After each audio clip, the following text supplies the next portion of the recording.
Imagine. You wake beneath a canopy of stars, the kind of stars that make silence feel alive. The fire beside you has burned down to a soft breath of embers, its smoke curling into the night like a prayer. Somewhere in the distance, a wooden flute sings, slow, tender, echoing across the plain. It's not a song of sorrow. Not exactly joy, either. It's a call. A call of love, as ancient as the wind.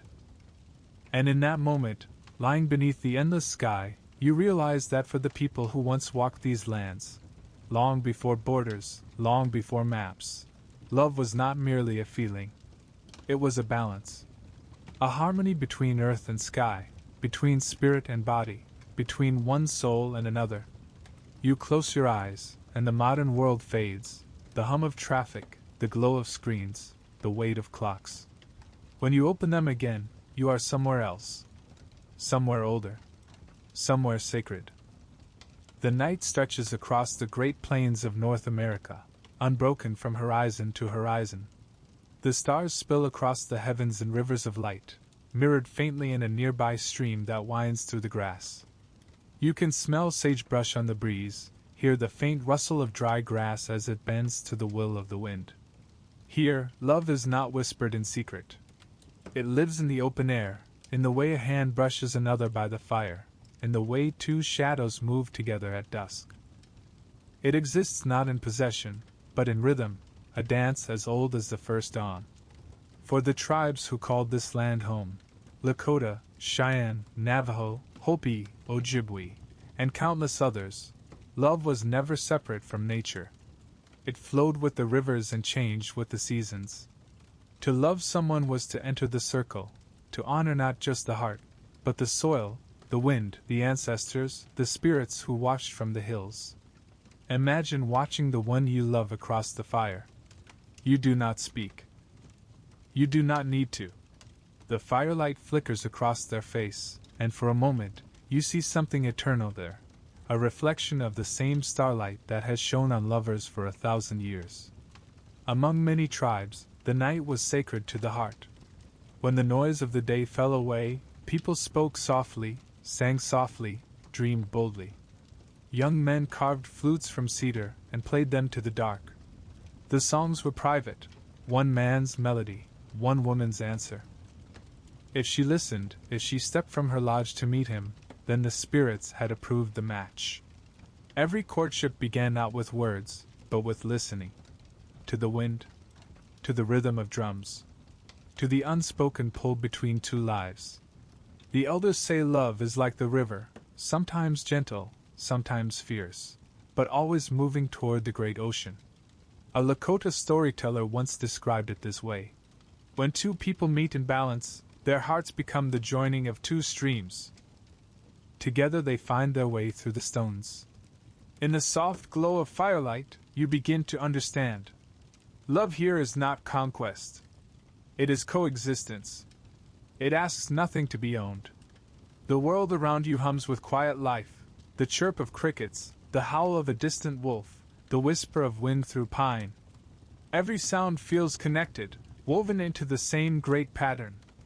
And in that tapestry, love is not an ornament. It is the thread. You walk along the riverbank now. The moon is high, silvering the water. Somewhere nearby, a camp sleeps. Tents of buffalo hide stand like dark silhouettes against the stars. The scent of cedar smoke drifts past. In one of those lodges, a young couple lies side by side. They are newly wed, their hands resting together, their breaths rising and falling in unison. There are no vows written on paper, no rings of metal. Their promise is written in the rhythm of life, to share food, to raise children, to walk the path together. In many tribes, marriage was a joining not just of two hearts but of families, clans, and the unseen world. Before any union, elders would meet. They would speak of lineage, to ensure no blood or spirit connection would upset the sacred balance. Love was powerful, but it had to live in harmony with the greater circle. A man might bring gifts to the woman's family, not as payment, but as respect. A woven blanket, a carved tool, a horse strong and sure-footed. Each gift was a promise. I will care for her as I care for the earth. The woman's family, too, had a voice. Her mother would speak. Her aunts would observe. No marriage could stand without their blessing. In this world, love was not an escape. It was a responsibility. It meant learning the language of patience, the way to listen when words were few, the way to honor silence. It meant understanding that every choice between two people rippled outward, to the children, to the tribe, to the land itself. The Dakota have a saying, "We are all related." Midaki Oyazying. It means that every being, human, animal, stone, and star, is connected. To break harmony between lovers was to break harmony with the world. The fire pops softly behind you. You turn, and for a moment, it feels as though time has no direction. The people around the flames are wrapped in blankets of wool and fur. Their faces glow orange in the light. Laughter rises, low, gentle, the kind that comes from shared stories and full hearts. A grandmother speaks in a slow voice, her words rolling like the tide. "Love," she says, "is not in the tongue. It is in the doing. When a man gathers wood so his wife may stay warm, that is love. When a woman stirs the stew before the man returns from hunting, that is love. When they sit together and say nothing, but still understand, that is love." Her voice fades into the crackle of fire, and you feel the truth of it. Love here is quiet, steady, sacred. Above, the stars continue their slow dance. You notice how each one seems to shimmer differently, as if the sky itself were alive with the breath of all those who came before. For many tribes, the stars were not distant suns, but ancestors, watching, guiding, whispering. In the Blackfoot tongue, the Milky Way was called the Trail of Souls. When lovers parted by death, it was said their spirits would walk that silver road until they met again. So when a man gazed upward and saw the stars, he was not just looking at the sky. He was looking into memory, into promise. Imagine that, to live in a world where love extended beyond life itself. Where to hold someone's hand was to hold a universe in balance. Where every kiss was both human and holy. This was the heartbeat of the land, the way love was seen, felt, and lived among the people who came before cities, before fences, before the rush of the modern world. Here, under this endless canopy, every story began the same way, with the earth, the sky, and the joining of two souls who understood that they belonged not to each other, but to everything. The flute begins again, soft and distant. It drifts through the night like breath, rising with the wind. Perhaps somewhere, a girl listens, smiling in the dark. Perhaps she will answer with her own song. The fire crackles, and the stars seem to lean closer, curious, patient, eternal. And so begins our journey, through time, through hearts, through the gentle, powerful truth of what it once meant to love beneath the stars. The first light of dawn touches the horizon, pale gold brushing against the silver edges of night. The stars linger for a breath longer, then soften, fading one by one into the waking sky. Around you the world stirs. Smoke curls from the first rekindled fires. The scent of cedar and sweet grass mingles with the cold of morning. You hear voices now, low, gentle, wrapped in laughter and the rhythm of life returning. A dog barks. Children chase each other between the lodges, their feet kicking up dust that glows in the sunrise. Somewhere nearby, a pot rattles over a fire, and the rich aroma of cornmeal and roasted meat drifts through the crisp air. You walk among them, these people of the morning. People of balance. People of harmony. There is no word in many of their languages that exactly means marriage as we think of it. There are words for union, partnership, walking together. But the idea of one person owning another, that has no place here. Among these people, love is not a contract, it is a weaving.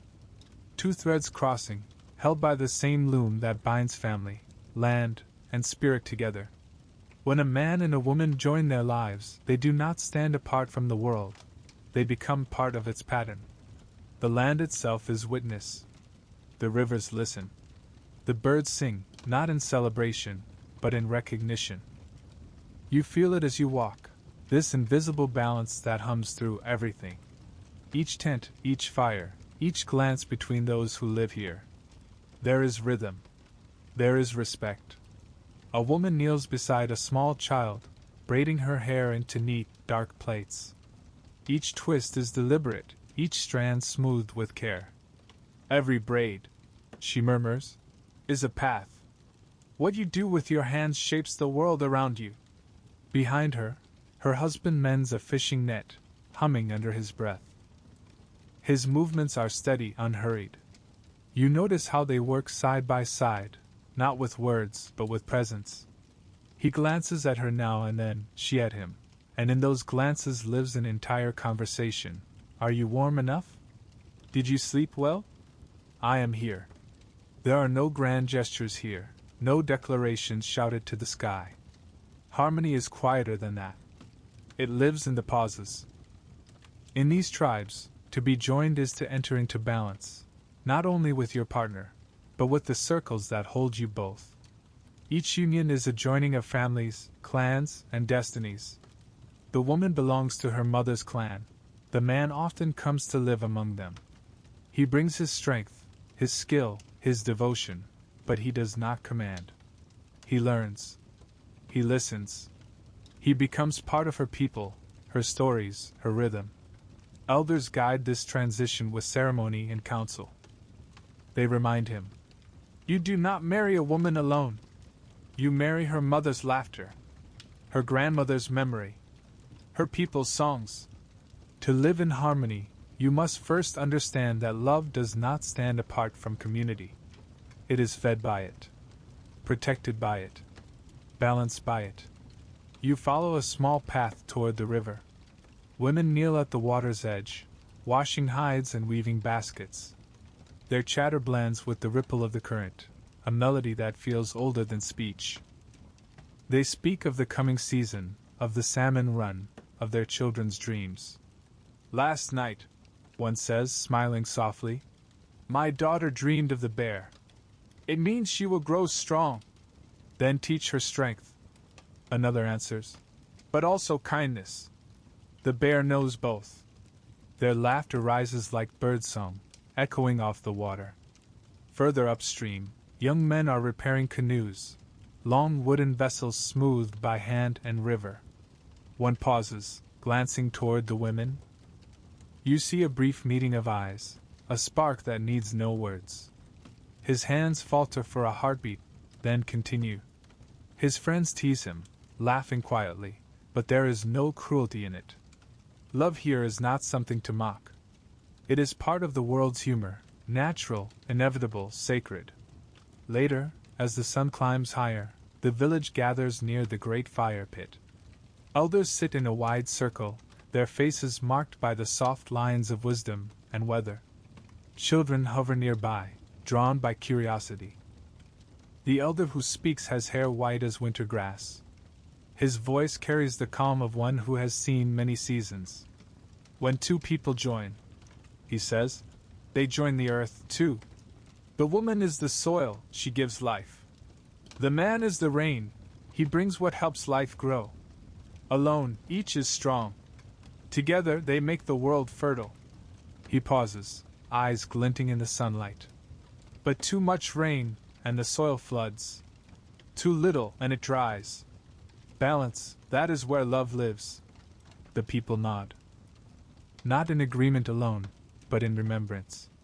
They know this truth as they know the sound of the wind, something you don't learn, only feel.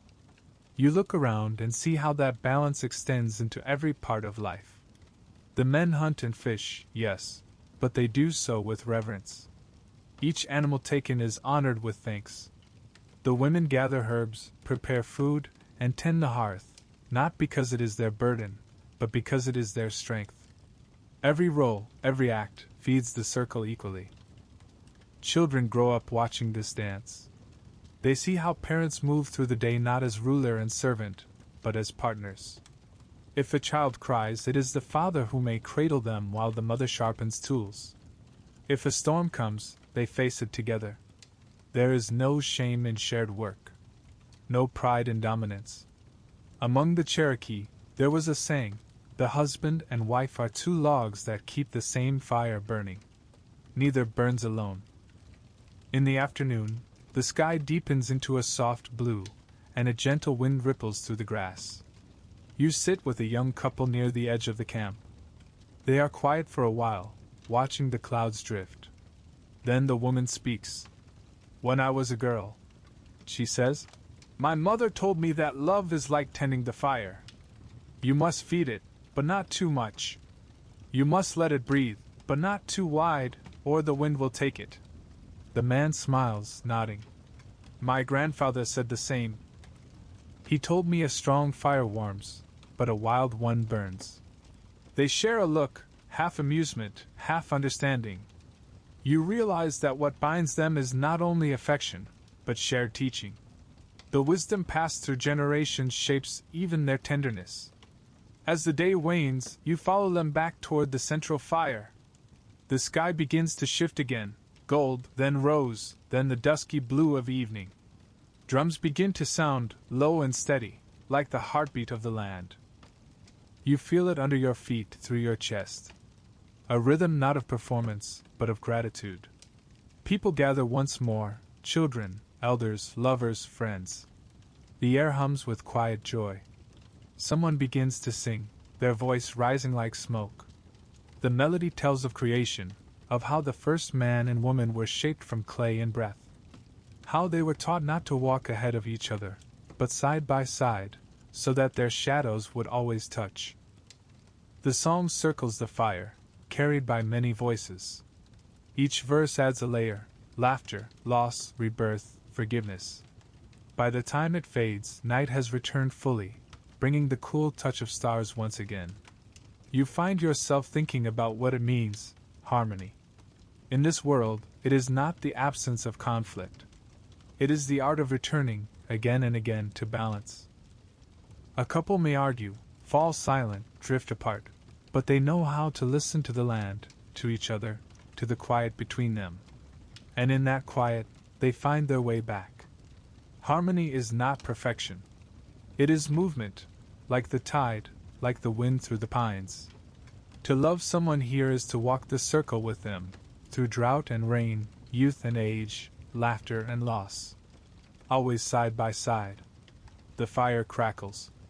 Sparks rise into the dark, joining the stars. A small child climbs into her grandmother's lap, yawning. "Tell me a story," she whispers. The old woman smiles, her eyes reflecting the flames. "A story?" she says. "Then listen. Long ago, before there were rivers or mountains, there was only sky and water. And from that water came two spirits, one of earth, one of air. They danced together, and from their dance came the world." Her voice softens. "That is why we say love is sacred. Without it, there is no world." The child closes her eyes, lulled by the rhythm of her grandmother's words. The fire pops softly, and the circle grows quieter, warmer. You watch them, generations bound by story, by song, by shared breath, and realize that this, too, is harmony. Not a thing to be achieved, but a way to be lived. The stars are bright again. The flute returns, the same melody as before, or perhaps a new one, but the feeling is the same. Soft, patient, eternal. Around you, the camp settles into stillness. The fires burn low. Somewhere, a coyote calls to the hills. The echo drifts far into the night, then fades. And you understand that here, in this world of balance, love is not an event. It is the breath that carries life forward, quiet, steady, constant as the stars. The fire sighs and settles into embers. The last songs fade into the hush of the night. All around you, the camp lies in a quilt of quiet, children dreaming beneath blankets, elders murmuring soft prayers to the dawn that will come. You linger a moment longer by the glowing coals, tracing the last smoke as it drifts toward the stars. You can still hear it, the faint echo of the flute somewhere beyond the river, like the memory of a voice calling from the dark. A lonely note, perhaps, or maybe something else. Maybe it's a question. A heart searching for its match beneath the vast, patient sky. And that's where the next story begins, in the still space between one breath and another. In these lands, love rarely began with a single act or a grand confession. It began quietly, as most sacred things do. Sometimes it started with a glance. Sometimes with a song carried on the wind. Sometimes it had already begun long before two souls ever met, in dreams, in stories, in the watchful eyes of the spirits. The people believed that nothing in the circle of life was random. The deer who crossed your path, the rain that fell when you prayed, the face you saw at the edge of the firelight, each might carry meaning. So when a young man felt his heart stir for a woman, he didn't rush forward. He listened first. He watched. He sought the guidance of the signs. Imagine standing in a clearing at twilight. The sky is lavender and gold, and the wind carries the scent of rain. You see her, bending to gather herbs near the water, her braid glinting with the last light of day. You feel something move in you, not lust, not possession, but recognition. As if the wind itself had said there, "You do not call out. You do not disturb the moment." Instead, you learn the rhythm of her world, the path she walks, the songs she hums, the laughter that escapes her when she's among her sisters. You watch her not as an object to be claimed, but as a story to be understood. Among many tribes, love began with observation. Before you could court someone, you had to know their spirit, how they treated the old, the young, the animals, the land.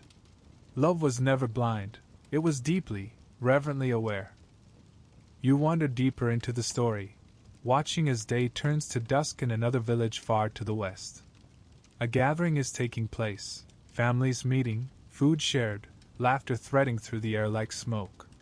Here, too, glances are exchanged, though shyly. A young man approaches a group of women sitting near the fire.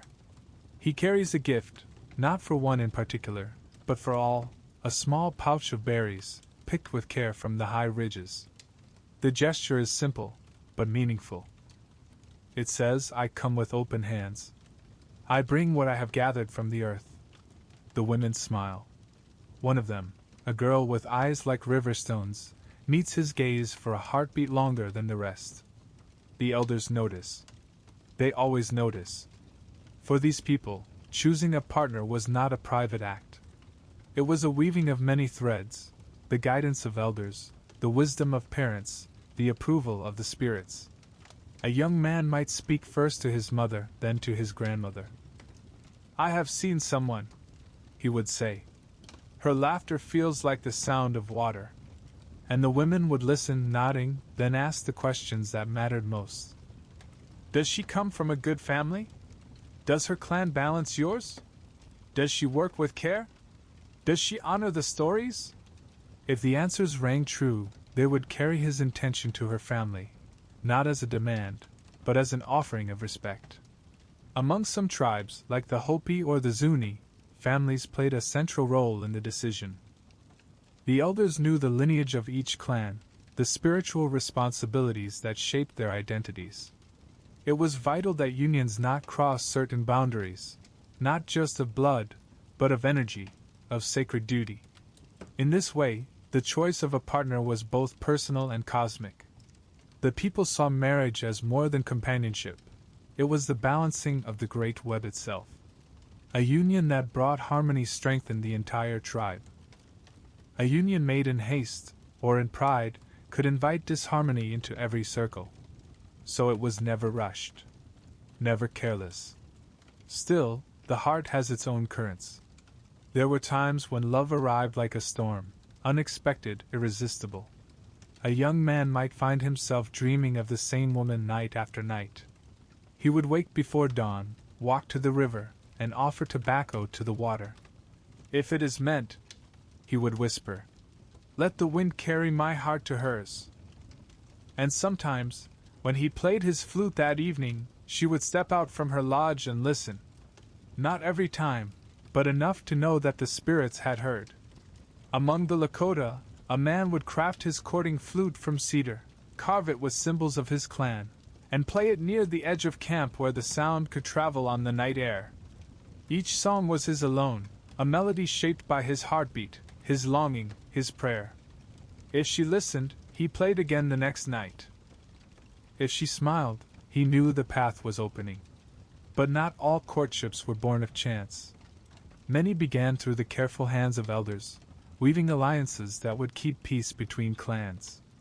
A mother might see in another family a girl with strong spirit, skilled hands, a kind heart. She would say to her son, "Go, help her father cut wood. Let him see your strength." He would do so quietly, without boasting, without expectation. The test was not of brawn but of humility. Could he serve without seeking reward? If he passed, the family would begin to notice. The elders would talk in low tones by the fire. And slowly, like a new moon rising, the idea of their joining would begin to take shape. You walk now among these circles, watching how each life moves within the pattern. There is no single way to choose a partner, no single ritual that defines love. Among the Navajo, harmony meant choosing someone whose hazo, inner beauty, balance, and thought resonated with your own. To love someone who lived out of balance was to invite imbalance into your own spirit. Among the Iroquois, clans were matrilineal. The children of the marriage belonged to the mother's people. Women were the keepers of lineage and the final voices of choice.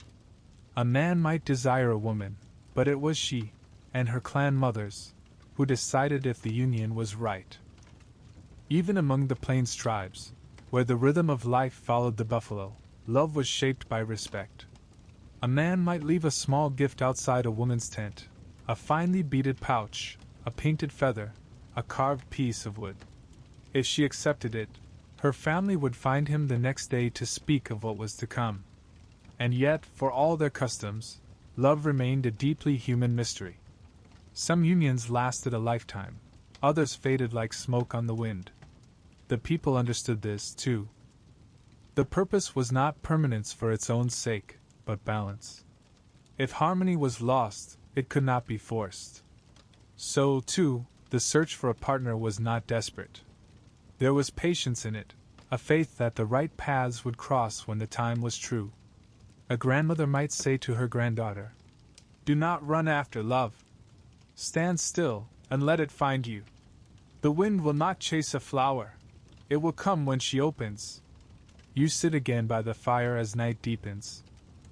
Around you, the stories have folded back into quiet. Somewhere across the plain, that same flute sings again, faint, drifting, timeless. And you think of all those who once listened to such songs, hearts open to the world, trusting that what was meant for them would come, not through force, but through harmony. To choose a partner, here, is not to hunt for one. It is to listen, to watch, to walk the circle until another's footsteps fall in rhythm with your own. When that happens, you do not seize it. You honor it. You give thanks to the spirits, to the earth beneath your feet, to the ancestors who whispered the meeting into being. Because love, in this world, is never just between two hearts. It is between all things, the wind, the fire, the river, and the quiet understanding that every soul is part of the same great song. The flute fades. The stars wheel slowly overhead. You rise, feeling the cool earth beneath your feet, and begin to walk, following the faint trail of melody that leads toward a new horizon. The night deepens as you follow the trail of the flute. The notes grow softer now, not from distance but from restraint, as if the player, somewhere unseen, is speaking in a language too fragile for words. The air is cool on your face. The earth beneath your feet still holds the warmth of the day. The scent of sweetgrass lingers, mingling with the faint smoke of sleeping fires. The melody fades completely.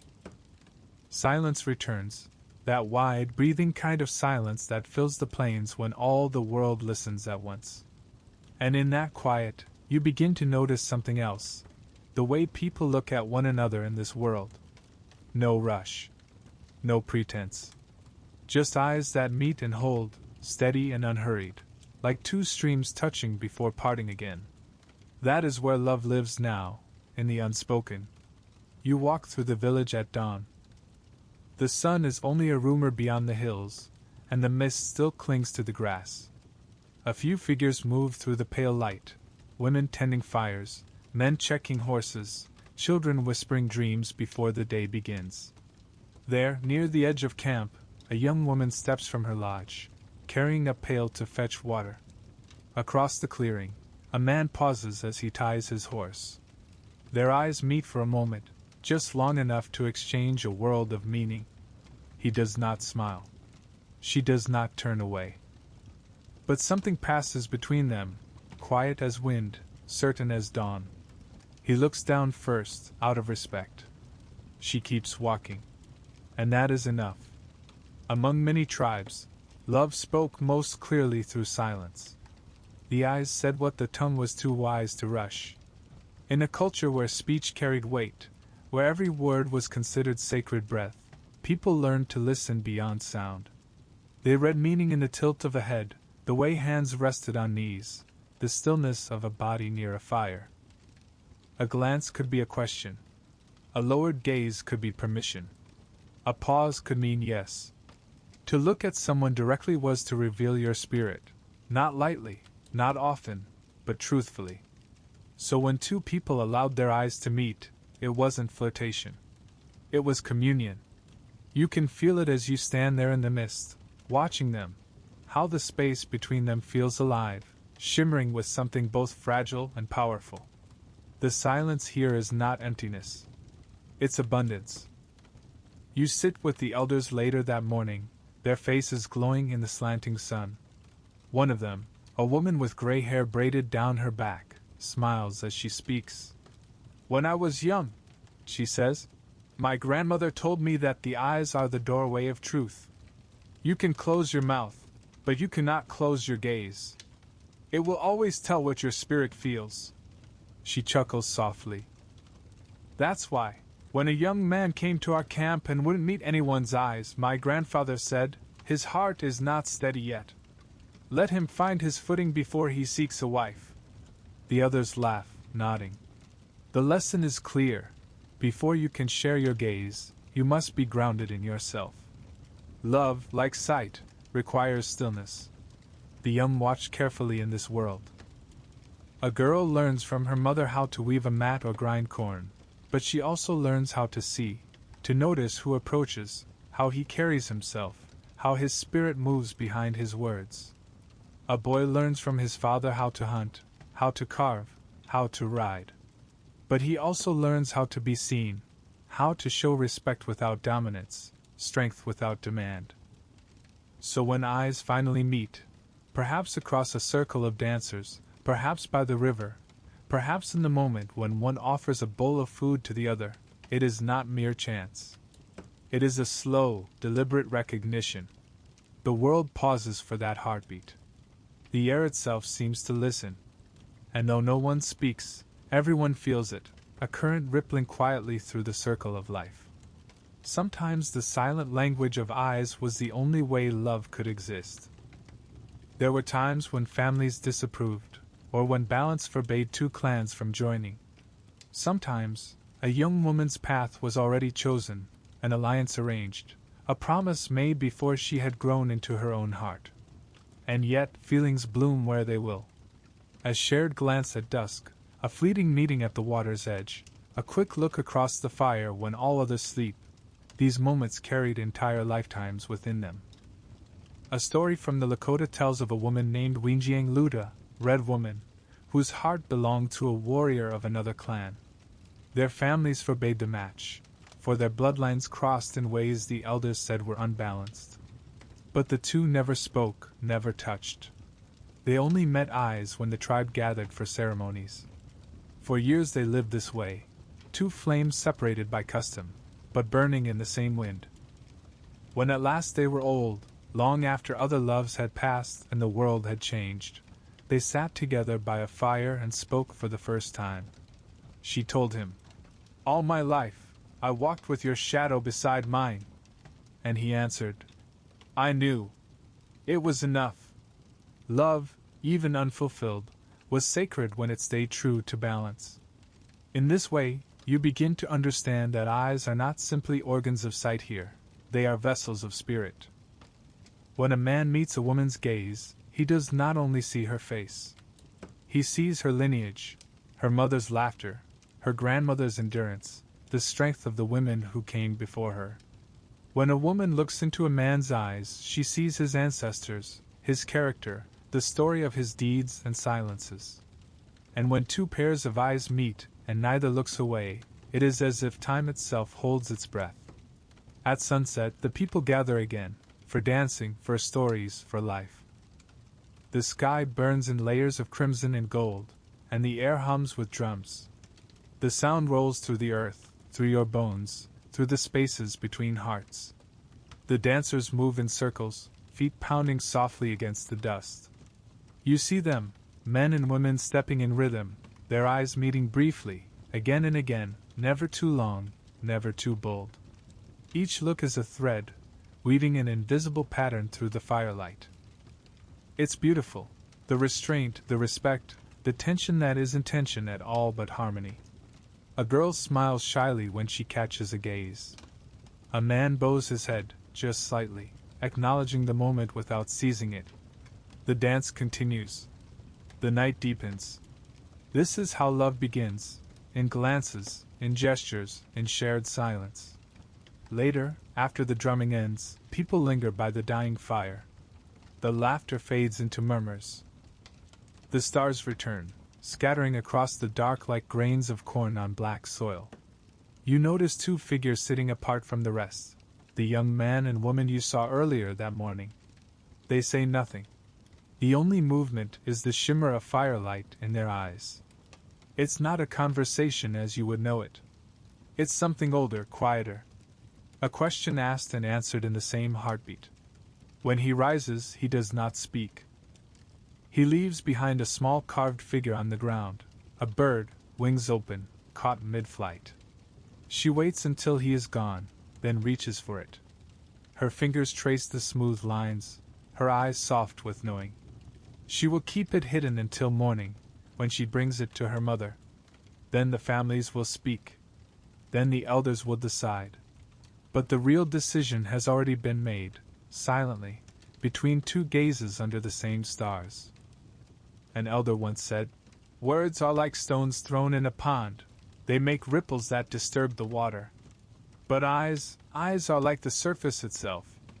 They reflect what is.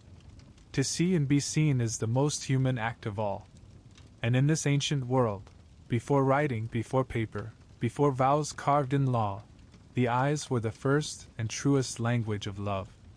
They carried promises long before they were spoken. They forgave before mouths could say, 'I'm sorry.' They held tenderness even in silence, even in distance. When storms came, when hunger came, when the tribe moved across the plains in search of game or shelter, couples carried that language with them. A look across the camp when words would only add noise, a shared glance during hardship that said, 'We will endure.' You look around now, as the night grows still again, and you realize how universal this is. Across time, across land, across generations, the way people looked at one another has always been the first bridge between souls. The native peoples simply never forgot that it was sacred. To them, eyes were not mirrors of desire, but of truth. Not things to wield, but to honor. Every love story began this way, with the courage to meet another's gaze and the humility to understand what that meant. The fire dwindles to coals. Somewhere far off, an owl calls. The world feels full, even in its quiet. You sit back, watching the red glow fade into ash, and you think of all the unspoken words that have ever lived between two people, all the meanings too deep for speech, all the tenderness carried in a single look. And you understand, now, why so many stories begin with eyes. Because sometimes, the spirit doesn't need sound to be heard. Sometimes, the eyes are enough. The horizon is beginning to pale again, hinting at another dawn. The people will rise soon, the fires will be stoked, the laughter will return.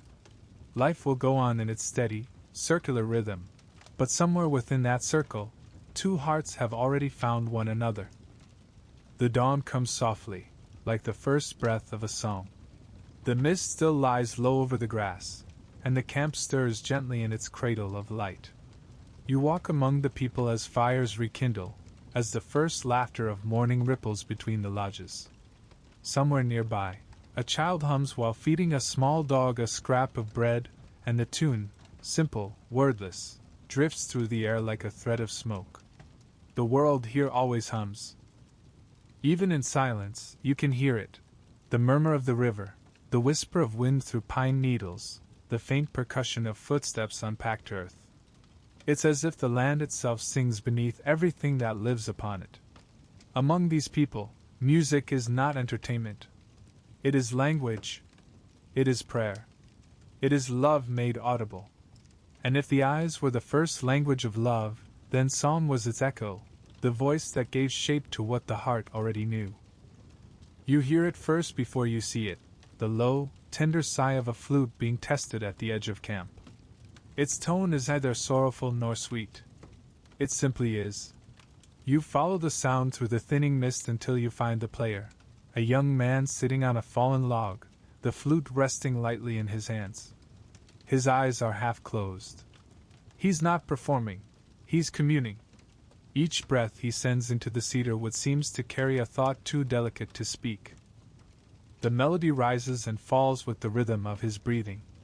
It mingles with the wind, with the slow heartbeat of morning, until you can't tell where one ends and the other begins. He plays not for the world to hear, but for one heart to listen. Among many tribes, the flute was known as the voice of love. To carve one was a rite of passage, an act of devotion and humility. The young man would seek out a straight, living branch of cedar or juniper, never cutting carelessly, never without prayer. He would lay an offering at the base of the tree, tobacco, or cornmeal, or simply a whispered promise: I will take only what I need. I will use it for beauty. Then he would carve. Days, sometimes weeks. He shaped it with patience, breathing life into the hollow wood, etching small symbols along its sides: a hawk for vision, a spiral for life's turning, a wave for sound's flow. The process itself was sacred. The flute wasn't merely an instrument, it was the spirit of the wind given form. When at last it was finished, he would go out alone, to a hill or a forest clearing, and offer his first song to the sky. Only then, when the spirits had heard, could he play for the one he loved. In the evening, when the light slips low and the camp quiets, you hear them again, flutes whispering from the edges of the night. Each one distinct. Each one carrying the shape of its maker's soul. The songs are not loud. They never need to be. The people know what they mean. The melody of the courting flute is a question, not a declaration. It asks gently, will you listen to me? If the woman hears and her heart feels no stirring, she stays inside her lodge silent. The song fades. The question drifts away like smoke. But if she steps out, even for a moment, if she walks toward the sound, or simply stands beneath the moon to listen, that is her answer. The wind carries her yes. You can imagine it, a young woman stepping out of her tent, hair loose, moonlight glinting on her cheek, her breath mingling with the flute's song. She doesn't speak. She doesn't need to. The night itself listens for her. Some say the first flute was born from the heart of a tree struck by lightning. When the wind blew through its hollow trunk, the spirits heard music and whispered it to humankind. Others tell of a woodpecker who showed a lonely boy how to carve holes in a branch so the wind could speak through it. The boy's first melody called his beloved to him across a meadow. She came barefoot, following the song as if her name had been sung by the earth itself. Different stories, same truth. Love and music share the same root. They begin with breath, they travel through air, and they make the invisible felt.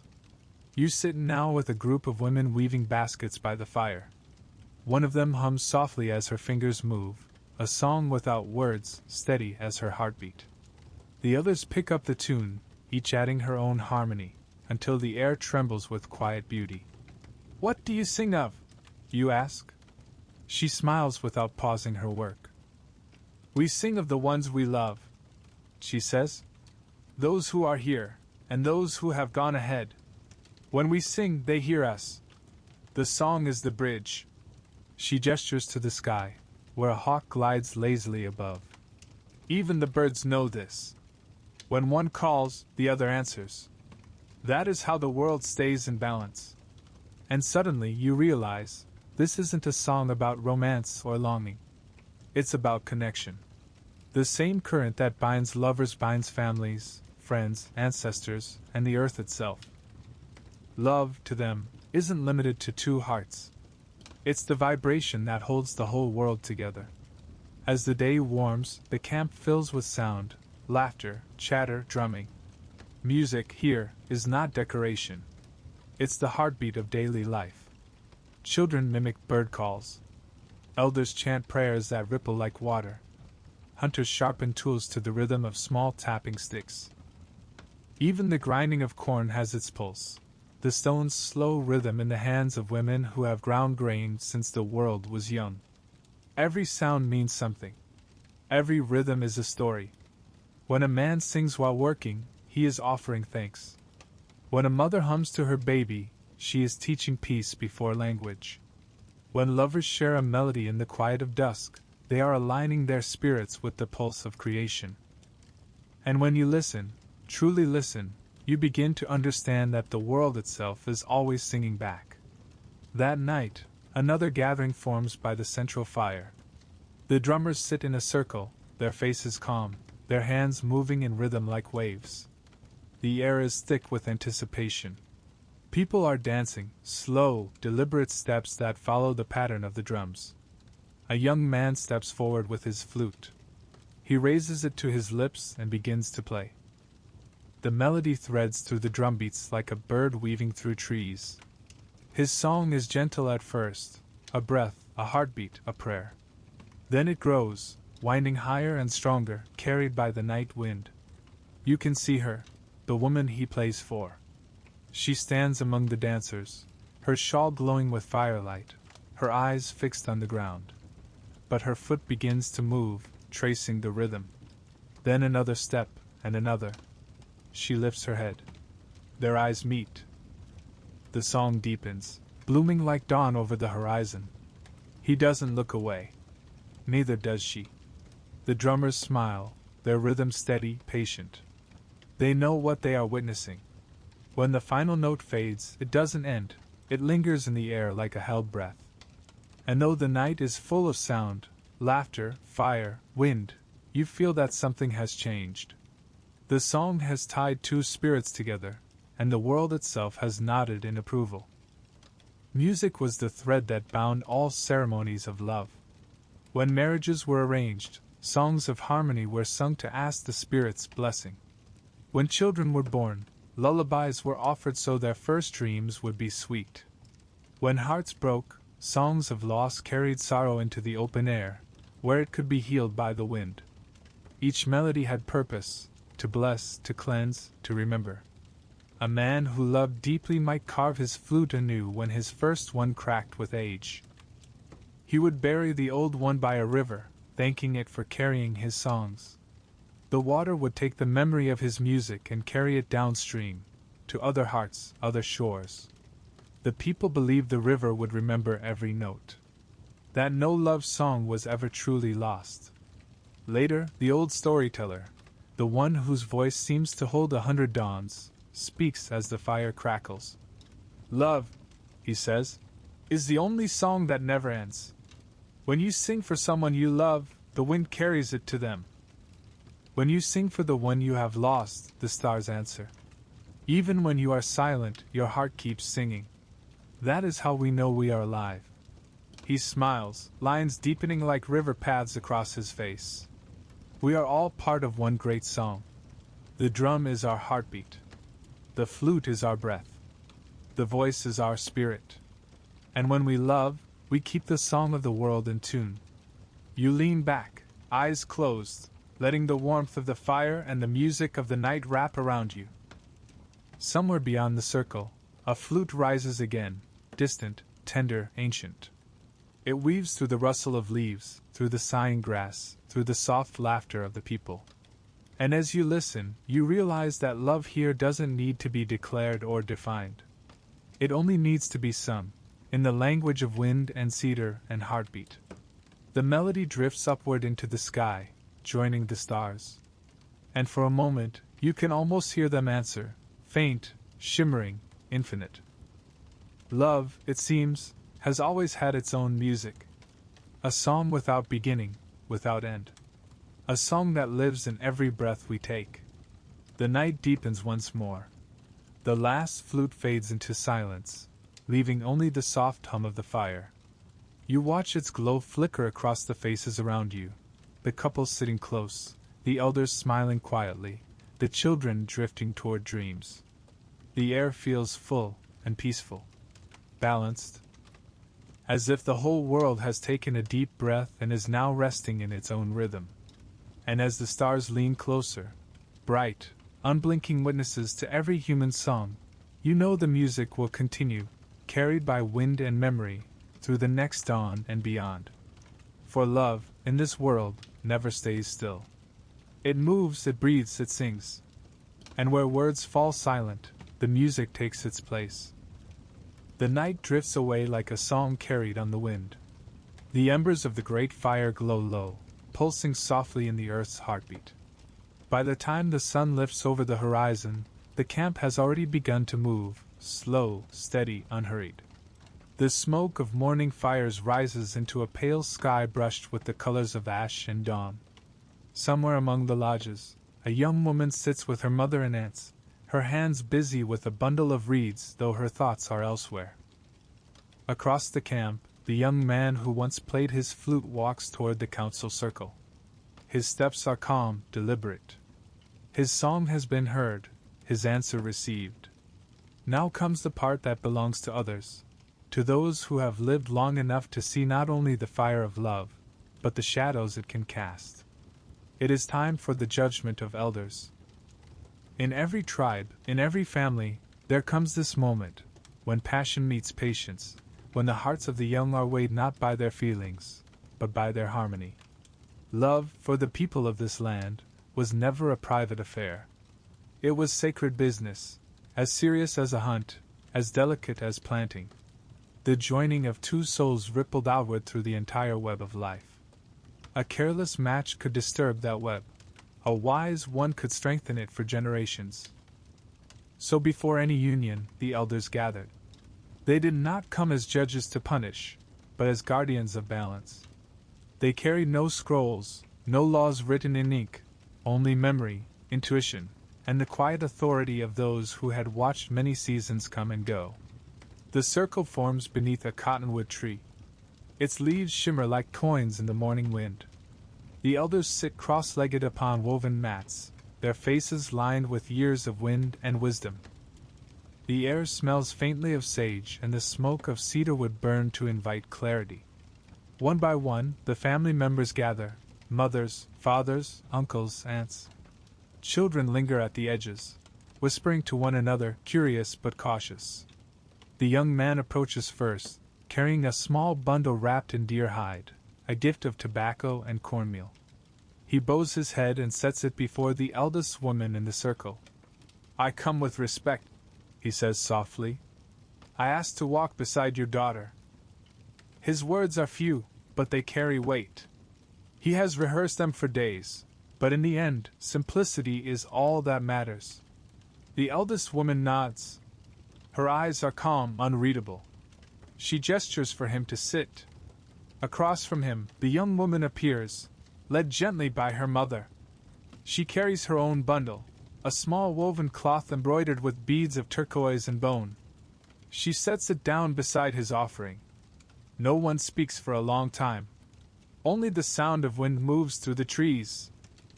The first to speak is the oldest man, his hair white as snow, his hands trembling slightly with age but sure in their purpose. He begins not with questions, but with a story. When I was young, he says, I thought love was the fire. Hot, bright, and quick. But as the years passed, I learned that love is the stone that sits beside the fire. It does not burn, but it holds the warmth long after the flame has gone. The others nod, murmuring softly in agreement. He looks at the young couple, his gaze sharp but kind. So tell me, he asks, are you the flame or the stone? The young man hesitates, searching for words. I would be the stone, he says finally. If she will be the flame that keeps me warm. A ripple of soft laughter passes through the circle. Even the elders smile. And if the wind blows out her fire? The old man presses gently. Then I will gather wood, the young man replies. And wait. The old man leans back, satisfied. Good. Patience is the first root of love. Next, an elder woman speaks. Her voice is soft but sure, carrying the weight of many winters. Have your dreams spoken? She asks the young woman. Have the spirits sent you signs? The girl bows her head. I dreamed of water, she says. Clear and deep. He was there, and when I reached my hand into the river, the current did not pull me away. It carried me beside him. The woman nods. Dreams tell truth that daylight cannot. The river does not lie. Another elder, a man with a scar across his cheek, asks about the young man's family. Who are your people? What is your mother's clan? The young man names them with reverence. His lineage stretches across valleys and plains, his ancestors' names like a chain of song. The elders listen carefully. They know every branch of every family, every old promise, every wound still healing between clans. They confer quietly among themselves, nodding. There is no shared blood, no forbidden ties. The balance holds. But their questions do not end there. One woman, her hair streaked with silver, leans forward. Do you know her temper? She asks the young man. Her joys? Her silences? He smiles slightly. I know the way she laughs when the corn sprouts after rain. I know the songs she hums when she works. I know when she is quiet, she is not sad, she is thinking. I have seen her speak to the wind, and the wind listens. The elder's eyes soften. Good, she says. You have seen her spirit, not just her face. Then she turns to the young woman. And you, what do you know of him? The girl answers, her voice steady. He walks with care. When he hunts, he thanks the deer. When children follow him, he smiles but does not boast. His words are few, but they fall straight like arrows. The elders glance at one another, pleased. A pause settles over the circle. The elders close their eyes. Some hum softly, a low vibration that feels like the earth itself breathing. This is not silence, it is listening. They are listening to what lies beneath words, to the energy between the two hearts before them. One of the elders sprinkles a pinch of sage onto the fire. The smoke rises, white and curling, and as it touches the air, the circle feels lighter, as if unseen threads are being woven between everyone present. At last, the oldest woman opens her eyes. The spirits are content, she says quietly. There is balance here. A murmur of approval spreads through the gathering. The young couple lower their heads, gratitude shining in their eyes. But the old woman isn't finished. Remember, she continues, the judgment of elders is not only blessing. It is reminder. We give you the path, but it is your feet that must walk it. After the formal gathering, the families share a meal, roasted meat, fresh corn, berries, and bread baked in clay. There is laughter again, light and relieved. Children run between the adults, chasing dogs, scattering dust. The young woman's mother takes her daughter's hand and whispers, You have chosen well. But love is a long road, and even rivers need tending. Do not forget the lessons of the circle. Across the fire, the young man's father speaks quietly to his son. You have been blessed, he says. But blessing is not ownership, Remember, you join her people now. Walk with humility. Listen more than you speak. Earn their trust every day. The young man nods. I will. His father smiles, pride hidden behind his weathered eyes. Then your song will not fade. Later, as the sun sinks and the air cools, the elders gather once more in their own circle. The fire burns low. Do you think they will last? One asks. The oldest woman chuckles softly. If they listen to each other, yes. If they forget, then they will learn. That is how it always is. Another says. The young must find their own rhythm.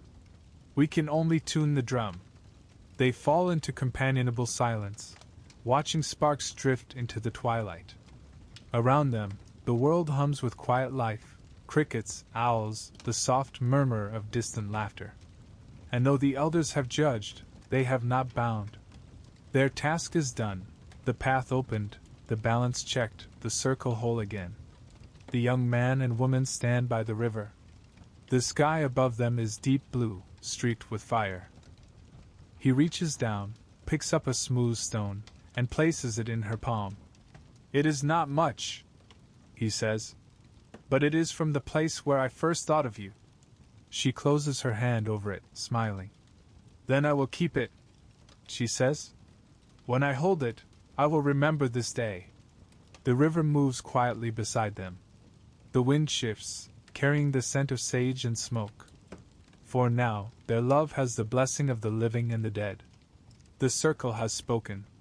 The harmony is whole. In time, their union will be sealed by ceremony, gifts offered, prayers spoken, fire lit. But tonight, beneath the watchful gaze of the elders and the whispering sky, the promise already lives in their hearts. And somewhere beyond the village, another flute begins to play, faint, steady, rising through the dark like the breath of the world itself. It carries with it the echo of all that has been decided, and all that is yet to come. The fire burns low once more. The elders retire to their lodges. The stars stretch wide across the black bowl of sky, and you feel the night breathe, slow, even, content. This, too, is part of the great circle. Passion, reflection, guidance, acceptance, all woven together. In this land, love is never a straight path. It curves, it tests, it learns. But with every judgment, every song, every dawn, it returns, again and again, to balance. And as the young couple walk hand in hand through the cool grass, you follow their steps into the deepening dark, toward the next fire, the next ceremony, where the circle will widen once more. Because love, now blessed, must give thanks. Before a union is sealed, there must be offerings, gifts of respect, tokens of gratitude, gestures of devotion. The night breathes softly over the camp. The elders have spoken, and their words still linger in the air like the last notes of a flute, quiet, but full of power. The fire has burned down to glowing coals. The young couple stands by the riverbank, watching the reflection of stars tremble across the water. In their hands, the future feels both fragile and infinite. The judgment is done, but love here is not sealed with words alone. Before two hearts may join in truth, they must give, not to buy affection, not to prove worth, but to show respect. In this world, gifts are not currency. They are conversation.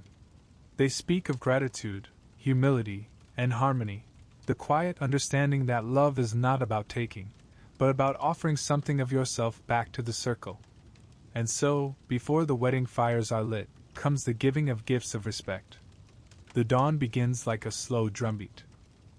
The light creeps over the horizon, and with it, the stirrings of preparation. The young man rises early, walking into the hills with his father and uncles. Their breaths puff in the chill air, their steps steady over the dew-damp grass. They do not speak much.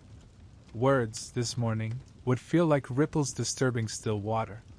Instead, they gather quietly, willow branches for weaving, stones for shaping, herbs for blessing. Every piece they take from the earth, they do so with care, leaving an offering behind, a pinch of tobacco, a strand of hair, a whispered thank you. For the gift must come from balance, never from greed. To take without offering would be to wound the harmony of the land. Meanwhile, across the camp, the young woman and her mother sit near their fire. The mother's hands move with graceful certainty as she stitches beads of turquoise and bone onto a piece of hide. The daughter watches, learning.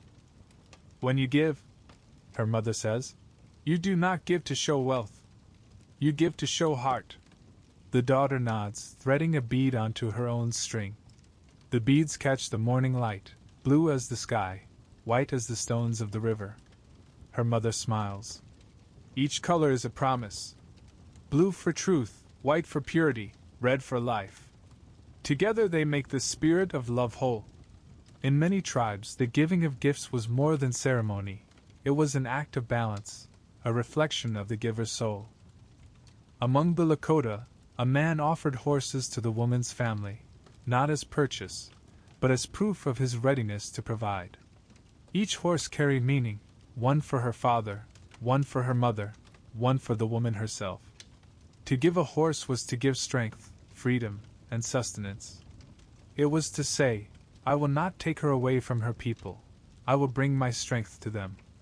Among the Pueblo peoples, the man's family might present woven blankets, pottery, or baskets filled with corn and dried meat. These were not tokens of wealth but symbols of shared survival. A family who gave well showed they understood that love feeds not just two mouths, but an entire community. And among the Ojibwe, the gifts were often more intimate.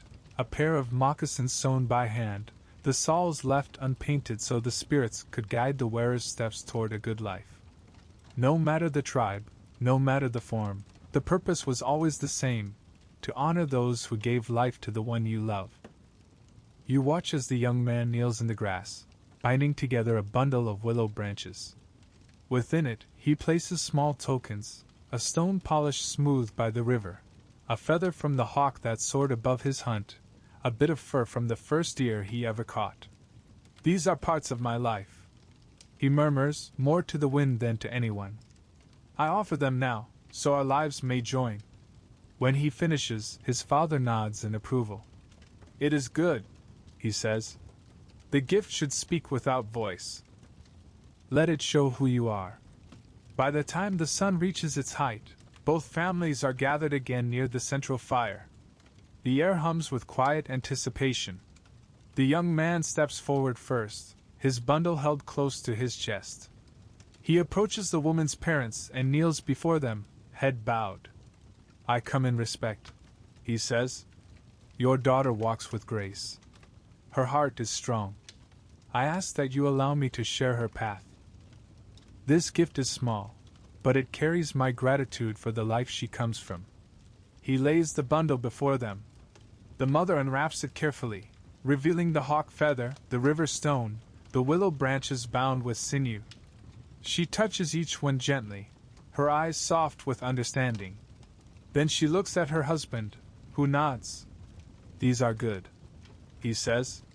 They show balance, earth, air, water, and life. The spirits will see the truth in them. Next, the young woman steps forward. Her bundle is wrapped in a cloth she has woven herself, patterned with shapes of sky and earth. Inside lies a pair of moccasins she has made for her husband-to-be. When she presents them, she speaks simply. So that your feet may never walk alone. The young man bows deeply. His hands tremble slightly as he accepts them, not from fear, but from reverence. You can see it, how each gift, though small, carries the weight of entire worlds. Each bead, each feather, each stitch holds intention. In a world where love cannot be bought or forced, giving is the truest expression of devotion. The elders watch from their places near the fire, their faces unreadable but their eyes warm. One of them, the same gray-haired woman who spoke during the judgment, finally rises. Many people think gifts are about wealth, she says, her voice like wine through dry grass. But we know better. The greatest gift is not what you hold in your hands, it is what you hold in your heart. She looks to the young couple. You have given well. You have shown that you understand the balance.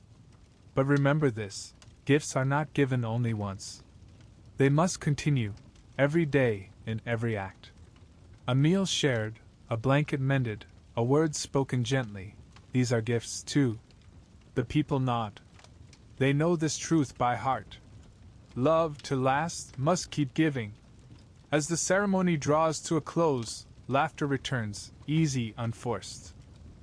Children chase one another around the circle, weaving between the adults like small sparks of life. The gifts are gathered, blessed with smoke, and placed inside the woman's family lodge to await the day of joining. The young man's flute, resting near the fire, catches the light. He picks it up, almost shyly, and begins to play. The melody is soft, carrying gratitude more than longing. The people fall quiet, listening. The song rises over the camp, flowing like water over stone. It seems to say thank you. To the elders. To the families. To the land itself. When it ends, there is no applause, no cheer. Only smiles, nods, and the quiet understanding that harmony has been restored again. Later that evening, as dusk settles, the couple sits together for the first time without the watchful eyes of ceremony. The air between them feels lighter now, not empty, but at peace. "You gave my family a hawk feather," she says, teasing gently. "Does that mean you think I am difficult to catch?" He laughs softly. "No," he says. "It means you remind me of the wind, strong, and always moving." She smiles, tracing the lines of the moccasin she gave him. "And you," she says, "will walk far. But wherever you go, remember who walks with you." They fall into comfortable silence, watching the fire together. Each gift now belongs not to one, but to both. Each symbol holds their shared promise, to keep giving, to keep honoring, to keep balancing. You notice how the world seems to mirror their peace. The stars come out one by one, slow and patient. The river hums its eternal song. Somewhere in the distance, an owl calls, solemn, wise, blessing the night.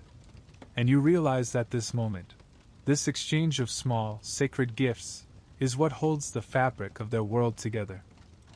It is not the fire, nor the feast, nor the words of elders that make a union whole. It is this, the act of giving freely, without measure or demand. Love, in its truest form, is never a transaction. It is an offering. The fires burn lower. The voices quiet. The people drift back to their lodges, carrying the warmth of the day into the long hush of night. The couple stays by the dying fire a little longer, hand in hand. Their faces are calm, illuminated by the last flicker of flame. They have passed the tests of patience and respect. The circle has blessed them. Now the world waits for the final joining, the moment when fire, water, and spirit will bear witness. The air feels heavy with promise. Even the stars seem to lean closer, curious to see what comes next. And so, as you follow the glow of embers into the dark, the story moves onward, unbroken, tender, and alive, toward the next dawn, when the people will gather once more to witness the sacred union itself. The night gives way to a pale, trembling dawn. A hush lies over the land, as if even the birds are holding their breath. The river gleams like a silver ribbon, winding through the valley, and from its banks rises the thin smoke of morning fires. Today is not an ordinary day. Today, two lives, once separate streams, will join and flow as one. You can feel it in the air. The calm is different. The rhythm of the camp is slower, more deliberate, touched with reverence.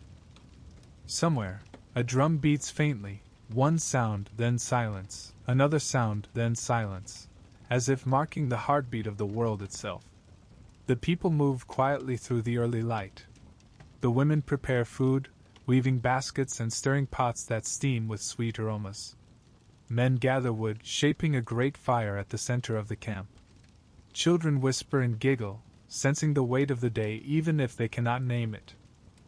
And in the midst of it all, the young couple prepare themselves for the ceremony that will seal their promise before the people and the spirits. The young woman's mother helps her dress. Her clothing is simple but filled with meaning, a soft hide tunic, beaded with patterns that speak of her clan's history. Around her shoulders rests a shawl dyed the color of the evening sky, fringed with symbols of water and wind. Her mother braids her hair slowly, carefully, threading in strands of red and white, colors of life and light, of the joining of spirit and flesh. As she works, she hums a low song. The melody is old, older than memory, a mother's blessing passed from one generation to the next. When she finishes, she rests her hands on her daughter's shoulders. "Today you walk a new path," she whispers. "But remember, you never walk alone. The ancestors walk behind you, the spirits beside you, and love ahead of you." The daughter closes her eyes, breathing the words in like air. Across the camp, the young man stands with his father and uncles. They paint his face with earth and ash, not for war, but for ceremony. Each mark has purpose, one for courage, one for patience, one for harmony. He wears a shirt of soft buckskin, fringed at the edges. Around his neck, a single feather hangs from a thin strip of leather, the same hawk feather he gave as part of his gift. It sways gently in the breeze, catching the morning sun. His father places a hand on his shoulder. "The path you walk now is sacred," he says. "Remember, love is not about leading or following. It is about walking side by side, even when the trail is hard to see." The young man nods. His heart beats steady, sure. The fire within him burns, but it is a calm flame, the kind that warms, not consumes. As the sun rises higher, the people gather in a wide circle. At its center, the fire waits, not yet lit. Around it, space has been cleared, swept clean of footprints. The elders arrive first, their steps measured, their faces solemn. They carry bundles of sage, sweetgrass, and cedar. Behind them come the drummers, their instruments held close to their chests, as though they carry the pulse of the earth itself. Finally, the families of the bride and groom take their places, forming two halves of the circle. Between them, the couple will meet, two paths joining in the heart of the fire. The wind moves softly through the crowd. The smell of earth, of smoke, of anticipation fills the air. Then, the eldest woman, the same who once presided over their judgment, steps forward. Her eyes gleam with reflected light. "It is time," she says. The drummers begin, slow, steady, ancient. The rhythm ripples through the air, through the bodies of everyone present, through the ground beneath their feet. From the east comes the bride, walking with her mother and aunts. They carry bowls of water and small bundles of herbs. From the west comes the groom, led by his father and uncles, who carry wood for the fire. As they approach, the drumbeat grows louder. Each step feels like part of a dance, deliberate, balanced, eternal. They meet in the center. There is no priest, no script, no written vow. Only the circle, the fire, the earth, and the people. The elder raises her hands to the sky. "We gather here," she says, "in the presence of the living and the unseen. The sun above us, the water below, the fire between, all bear witness. Two hearts come not to bind, but to balance. Not to own, but to walk together." She gestures to the groom. "You have brought wood for the fire. What does it mean?" He bows his head. "It means I bring warmth. I bring strength. I bring my labor and my heart. And you," she says to the bride, "you have brought water. What does it mean?" She answers softly, "It means I bring life. I bring healing. I bring my spirit and my care." The elder smiles. Fire and water, opposites that cannot live without one another. Together they make the world whole. The groom kneels to place the wood at the center of the circle. The bride pours water gently over it, the droplets hissing as they touch the dry bark. Then the elder takes a small coal from a nearby hearth and places it among the damp wood. Smoke curls upward, thin and blue at first, then thicker, rising into the sky. The fire takes its first breath. "Let this flame be witness," the elder says. As it burns, so will your lives be joined. Feed it with kindness. Guard it from neglect. And when the winds of hardship blow, remember, even the smallest ember can bring back the light. As the fire grows, the drumming changes, faster now, alive. Women begin to sing, their voices weaving in and out of the rhythm, high and strong. The melody tells of creation, of balance, of two paths becoming one. The couple sit side by side before the fire. Their families approach one at a time, offering blessings. The bride's mother places her hand on their heads. May your days be long, and your laughter easy. The groom's father gives them a pouch of corn. May your home always have enough. An elder woman offers a small stone. May your love endure as long as the earth. A child, shy and smiling, hands them a feather. For dreams, she says. Each gift, like a prayer, adds to the circle of energy that hums around them. Then comes the joining. The elder takes 2 strips of leather, one red, one white, and braids them together as she speaks. Red for life, she says. White for spirit. When woven, they are stronger than either alone. She ties the braid loosely around the couple's wrists. The gesture is simple, but it feels ancient, a symbol not of binding, but of connection. You are not tied, she says. You are joined. Walk in balance, and the braid will never break. The crowd murmurs softly, affirming. The drum beats slow again, matching the calm rhythm of the fire's breathing. For a while, the couple sit in silence. The fire crackles. Smoke rises into the sky, carrying their prayers with it. The people around them watch with reverence, feeling the shift, a subtle but unmistakable change in the air. They are no longer two. They are one rhythm now, one song sung by the earth itself. The elder finally speaks again. Now, let the fire and the people bear witness. The couple turn to face the circle. Together, they lift their joined hands and raise them toward the sky. Wapala, they say in unison, a word of thanks, of sacred gratitude. The people answer, voices joining as one. Midakiyoyazaing, we are all related. The sound rolls across the plains, echoing off the hills, reaching the distant trees. The celebration begins. Food is shared, songs are sung, stories told. Laughter ripples like water through the camp. Children dance in the dust while elders clap along. The bride and groom move among their people, accepting blessings, offering smiles. They eat from the same bowl, drink from the same cup. Every gesture, every glance between them carries quiet joy, not the fire of new passion, but the steady warmth of harmony. As the sun sets, the light turns golden, then crimson, painting everything in the colors of the fire they lit together.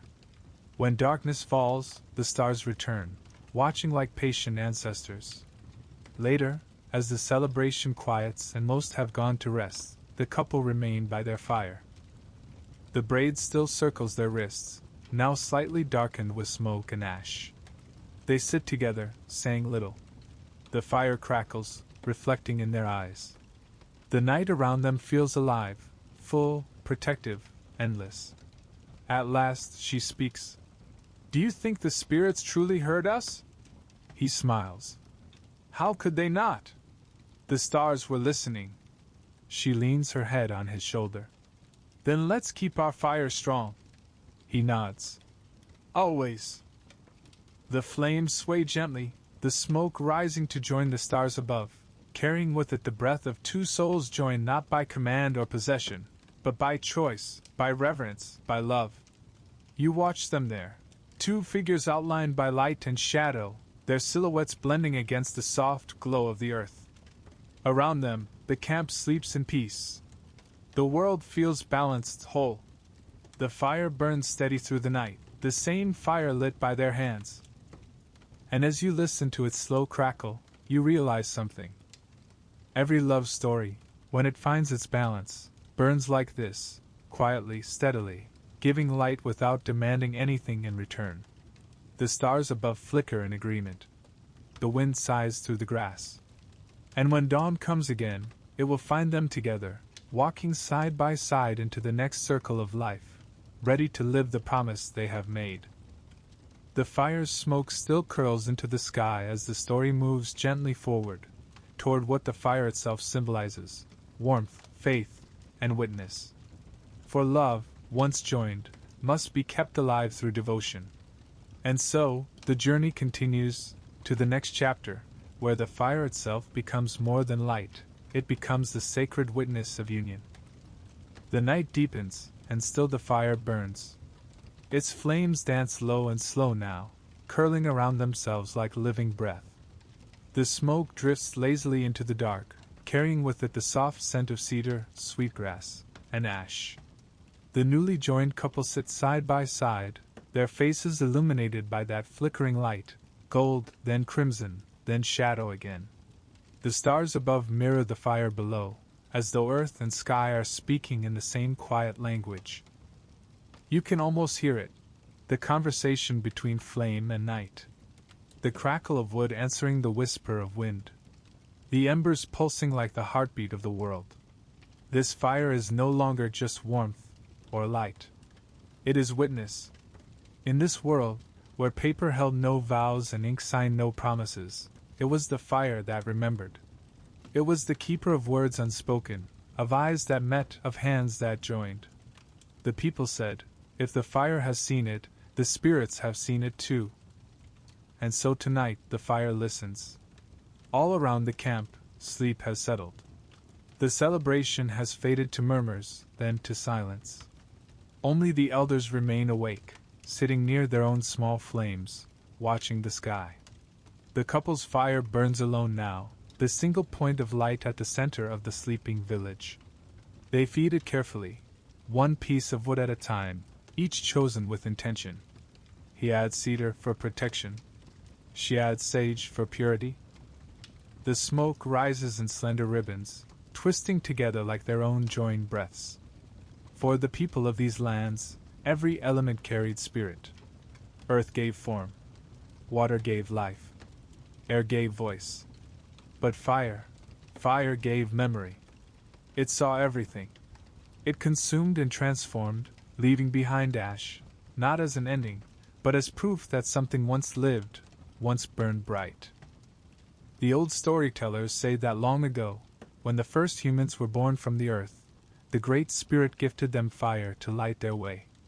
But fire was wild then, fierce, unpredictable, often vanishing when not tended. So the Creator gave them one rule. If you make a promise before fire, keep it true, for it will remember what you said. From that day on, the people never spoke sacred vows in darkness or silence. They spoke them by flame, so that the spirits of smoke and light could carry their words into the unseen world. Even now, as the young couple sit in their circle of glow, that ancient belief lives on. The groom watches the embers shift, glowing and fading, glowing again. He stirs the fire gently, careful not to scatter the ashes. "It feels alive," he murmurs. "As if it listens." His wife smiles. "It does," she says softly. "My grandmother used to tell me, if you lie to the fire, it will hiss at you. If your heart is pure, it will warm you." He glances at her, his eyes reflecting the light. "And if we stay true, then it will burn forever," she says, her voice barely above the whisper of smoke. At dawn, the fire is still burning. When the people rise, they gather around it again, drawn by instinct, by reverence. The morning light mingles with the orange glow, painting the faces of those who come to give blessings. An elder kneels before the fire, holding out a small bowl of meal and herbs.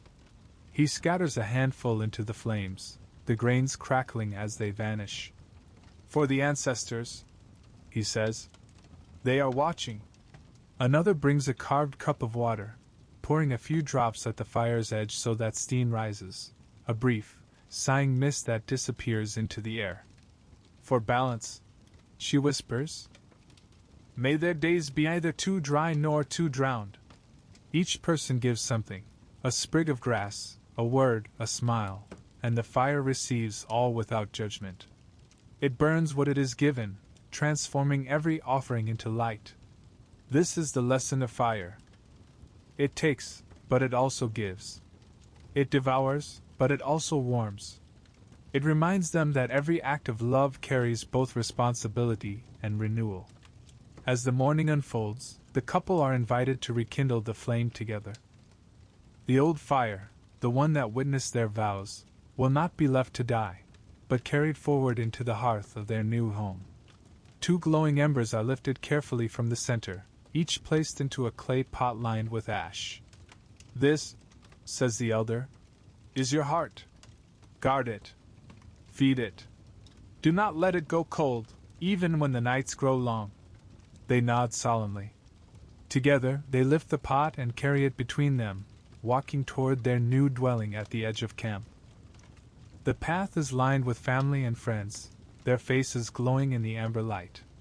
Every step feels sacred. Every breath is a prayer. Their home is modest, a lodge of wood and hide, fragrant with pine and herbs. Inside, a small pit waits in the center, ringed with smooth stones. The young man kneels and places 1 ember within. The woman adds the second. Together, they blow gently until a thin flame curls upward, then catches, then blooms. The first fire of their life together. The smoke rises and fills the space with warmth. The woman touches the side of the hearth and whispers, "Welcome, spirit of light."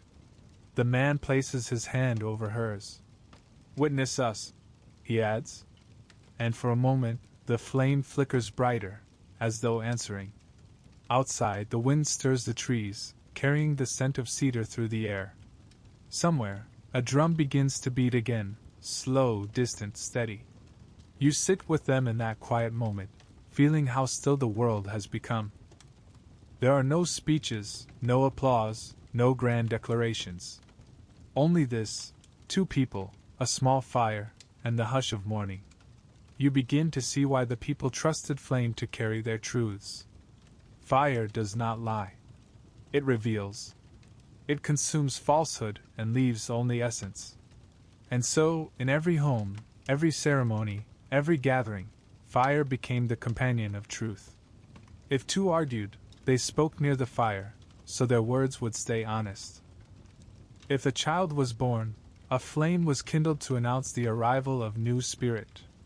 When someone died, the fire burned low, carrying their soul's smoke to the sky. Through birth, love, and death, fire stood witness to all. The couple's life begins in the rhythm of flame. Each morning, they feed it with twigs and dried grass. Each evening, they sit beside it and speak softly of their day, what they learned, what they hope for, what they fear. The fire listens. It does not judge. It only glows, patient and alive. Sometimes they quarrel. Even love that walks in balance can stumble. He grows quiet when his hunting fails. She grows tired when her weaving knots too often. But always, before sleeping, they sit before the fire together. It becomes their teacher. "See," she says one night, "how it breathes when we do. When we feed it, it grows. When we ignore it, it fades." He nods. So it is with us. The flame brightens, as if in agreement. Outside, seasons change. Snow covers the plains. Then comes spring, green and full of scent. The river swells, the birds return, the grass whispers underfoot. Through it all, their fire remains, smaller some days, larger others, but always alive. Neighbors pass and say, "Their fire burns steady." It is a compliment of the highest kind. Because a steady fire means harmony. It means 2 hearts have learned to breathe together. Years later, when the couple are older and the world around them has changed again, they sit by their hearth one last time before the long winter migration. The man's hair is streaked with gray. The woman's hands are thin, strong from work and care. Their fire burns low, just as it did that first night, decades before. "Do you think," he asks quietly, "it remembers everything?" She looks at the flames, their orange glow dancing in her eyes. "Yes," she says. "Every laugh. Every tear. Every promise we ever kept. He smiles faintly. Then we have nothing to fear. The fire cracks once softly, like a sigh of agreement. That night, as the tribe prepares to move camp, the couple take a small ember from their hearth and place it into a new pot, just as they did all those years ago. They will carry it with them to their next home, their next season. Because love, like fire, must travel, carried gently, protected from wind and rain, kept alive by care. When they walk out into the cold, their ember glows in the darkness, a small sun in the palms of their hands. Behind them, the stars blaze above, countless, eternal, and watching. And as the wind hums through the tall grass, you realize the truth the people have always known. Fire does not simply burn. It remembers. It bears witness to every heart that ever sat before it, to every word spoken in its light. And long after those voices fade, the warmth remains, in the earth, in the air, in the endless circle of time. So the story moves onward, the flame still glowing softly, guiding your way. It flickers, not as a farewell, but as invitation, to follow the next path in the circle of love, where partnership becomes equality, where man and woman walk not one before the other, but side by side. For even the fire knows, harmony is not about who leads or who follows. It is about sharing the same light. The fire fades to a soft, steady glow, and the morning drifts in, pale, silver, quiet. The camp wakes slowly. The smoke of cooking fires rises once again, threading through the air like ribbons of thought. Children's laughter begins to echo faintly between the lodges, and the river hums its endless song, carrying the memory of the night before. You follow the couple as they move through this new day, side by side. There is no ceremony now, no watchful eyes, no grand display. The air between them feels easy, like two branches growing from the same tree, each bending in its own way but toward the same light. In the world of their people, love has never been a matter of hierarchy. There is no vow of obedience, no crown of authority. There is only partnership, two spirits walking in balance. And so, as the sun climbs higher, you begin to see what that balance looks like, not as theory, not as law, but as life itself. Their home hums with quiet rhythm. The woman tends the hearth, stirring a pot that simmers with corn and herbs. The man mends a fishing net by the doorway, his fingers deft and sure. They do not work in silence out of distance, but from comfort, a silence full of understanding. When he finishes, he stands, stretches, and brings her a carved cup of water. She accepts it with a small smile. "Thank you," she says. He nods. "You've worked since dawn." Her eyes glint. "So have you." And just like that, the small exchange becomes a prayer, not to any god, but to the simple, sacred truth that respect is the language of love. Among these people, this is how marriage breathes, in small acts, quiet gestures, shared labor. No one commands. No one obeys. They collaborate. In this world, the woman is the keeper of hearth and seed, the guardian of food, story, and future. The man is the hunter, builder, protector, but also a listener, a learner, a hand ready to serve. Each role flows naturally from the circle of life, not from power. One nurtures, the other sustains. One gathers, the other builds. But neither is more sacred than the other, because both exist in balance, the same way the sun needs the moon, or the fire needs air. An old saying drifts through the camp like a remembered song. The man builds the walls, the woman fills them with life. Walls without life are only emptiness.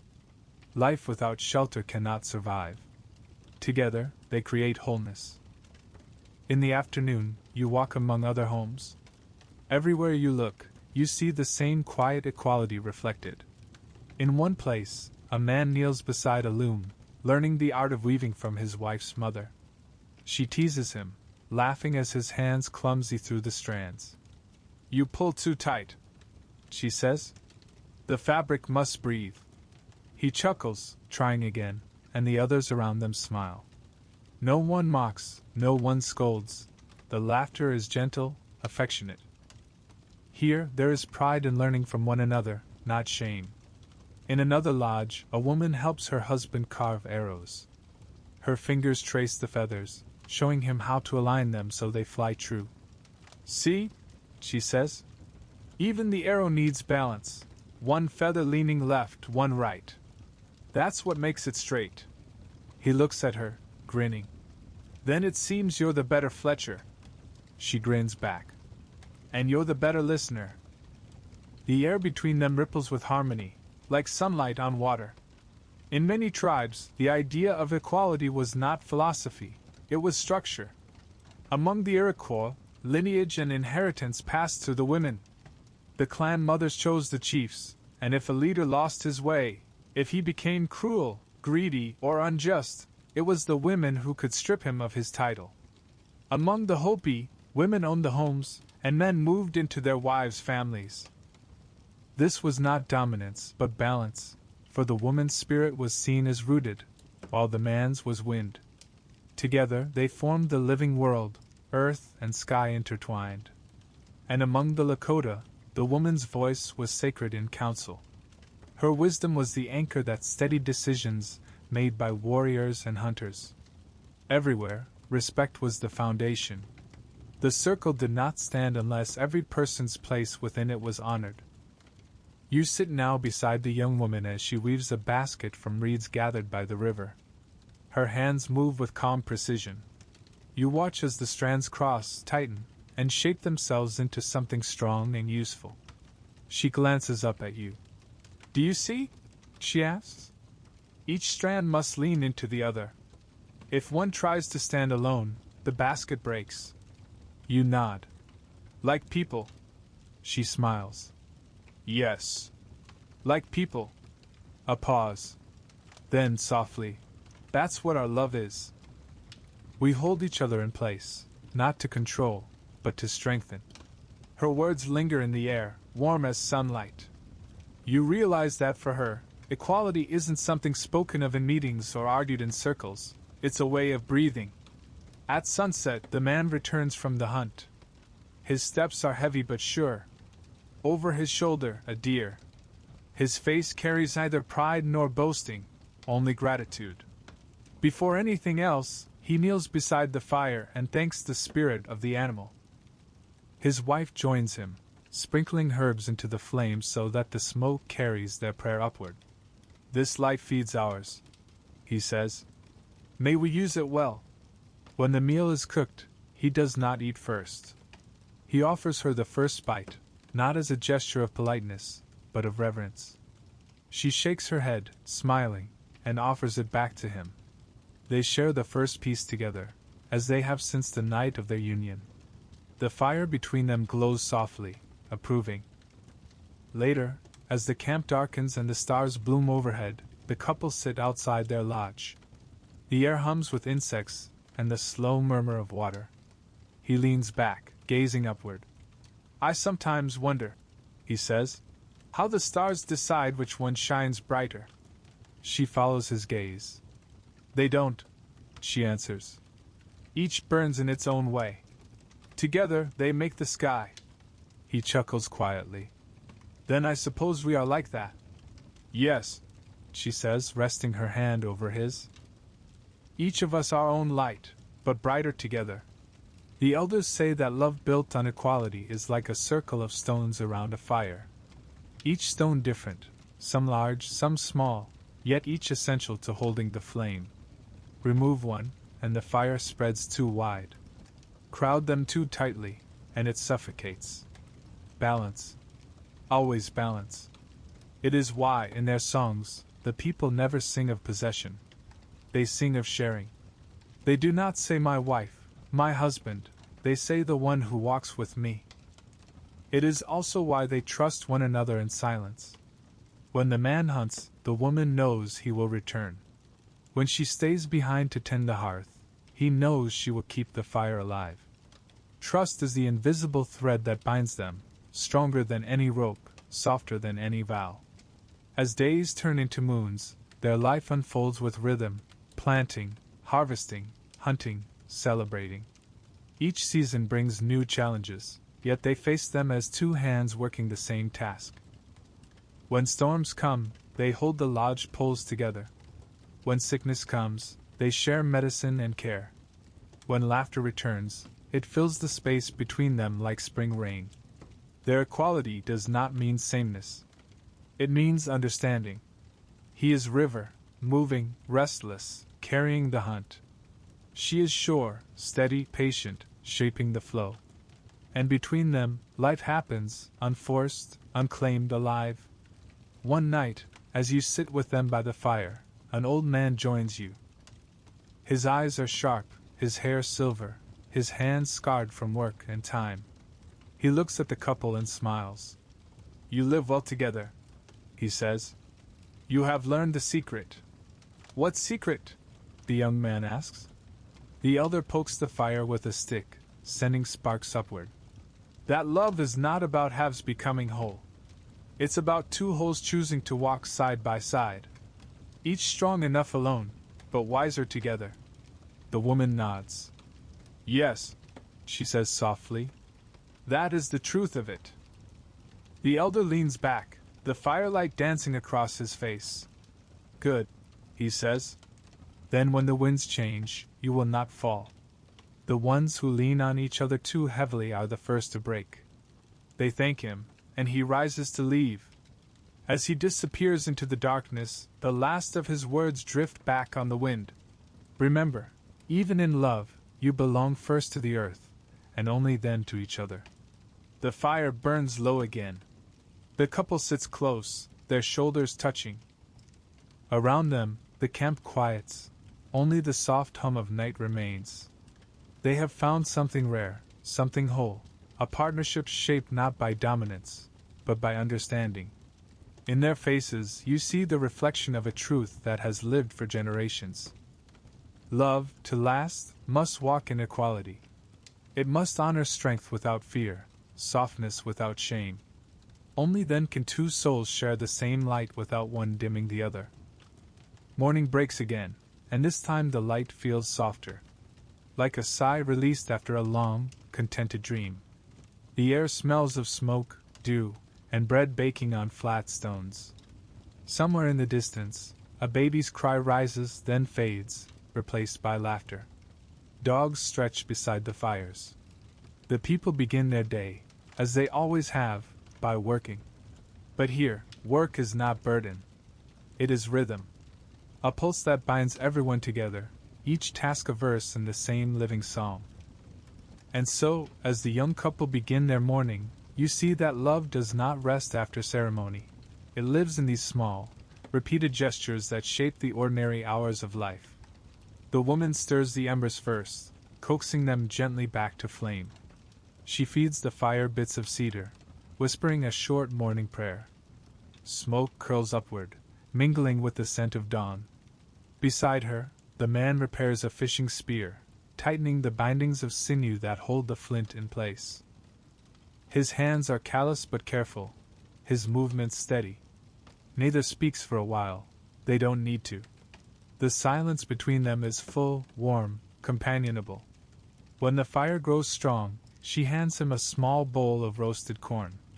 He takes it, murmuring thanks. You realize this is what their love looks like now. Not grand declarations. Not fevered songs. But a steady exchange of effort and care, like two breaths keeping each other alive. After the meal, they begin their separate tasks. He takes his bow and heads toward the river, where others wait to hunt and fish. She walks to the fields just beyond the camp, where the soil has begun to thaw beneath the warming sun. The women greet her with smiles, their laughter rising with the wind.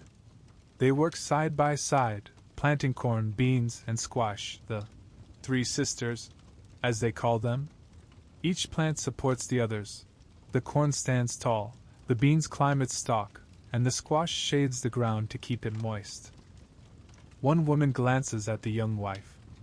You and your husband are like the three sisters, she teases. Each giving, each holding the other up. The woman laughs, wiping her brow.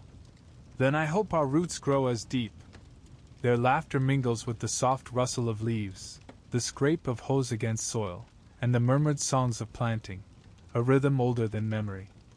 Back by the river, the men wade into the shallows, their reflections shimmering beneath the bright water. They move quietly, each motion practiced from years of patience. The young man's spear flashes once, quick as lightning, then steadies again. A fish thrashes, then stills. He lifts it gently, offering it to the current before placing it in the basket. "Thank you," he whispers. One of the older hunters smiles at him. "You remember your manners," he says. "The river gives only to those who show respect." The younger man nods. "My wife says the same thing, about the soil." The old man chuckles. "Then you've both learned the truth. We live by what we care for." The water ripples, the sunlight dances, and the words sink into the quiet morning. By midday, both return home, each carrying the fruits of their labor, fish from the river, corn from the earth. They meet by their lodge, where the fire burns low but steady. She lays the corn out to dry. He cleans the fish, humming softly. Their movements weave together like threads in the same cloth, different, but inseparable. When the meal is ready, they sit outside, eating with simple joy. The taste of smoke and salt, the sound of wind through grass, the warmth of the sun on their faces, all of it feels like part of the same blessing. "Do you miss the flute?" she asks after a while, smiling. He looks up. "I still play sometimes. But now my songs belong to our fire." She tilts her head. "Then the fire must be happy." He grins. "It listens better than anyone." Their laughter rises, soft and full, blending with the rhythm of the village. You walk among the other families and see that the same quiet balance shapes them all. Every home is its own world, yet every world beats to the same pulse. Labor shared, laughter shared, life shared. An old woman shells beans beside her husband, their fingers moving in unison. 50 years, she says to you, smiling with wrinkled lips. We've worked side by side so long that when he stops, I stop too. My hands don't know what to do without his. Farther down the path, a young father carries his baby on his back while repairing a broken fence. The child's tiny fingers clutch his braids, tugging playfully. "You see?" he says, chuckling. "Even the smallest ones help. Everywhere you look, the work of life hums like music, hides being stretched, pots shaped, corn ground into meal, baskets woven, fires tended. Each act carries dignity. Each labor, love. There is no man's work, or woman's work. There is only the work of the people." As evening approaches, the camp glows in shades of amber and gold. Smoke drifts lazily upward, carrying the day's stories with it. In their lodge, the young couple prepare their evening meal. He stirs the stew while she kneads dough. Occasionally, one glances at the other, smiling without words. When everything is ready, they sit cross-legged by the fire. He passes her a bowl first, and she nods and thanks. Outside, the first stars appear, faint as candlelight. The world settles into its nighttime rhythm, the rhythm of insects, the distant call of an owl, the faint laughter of neighbors sharing food. The man glances toward the sound and says quietly, "Our people laugh even when they're tired." She smiles. "Laughter feeds us like corn." He nods, thoughtful. "Maybe that's why our fires never die." After they eat, she begins to mend a tear in his shirt. Her fingers move deftly in the firelight, the needle glinting like a tiny spark. He watches her for a while, then picks up his flute and begins to play, a gentle tune that fills the small space between them. She doesn't speak, but her sewing falls into rhythm with his melody, each stitch keeping time with each note. The fire flickers in approval, its light dancing across their faces.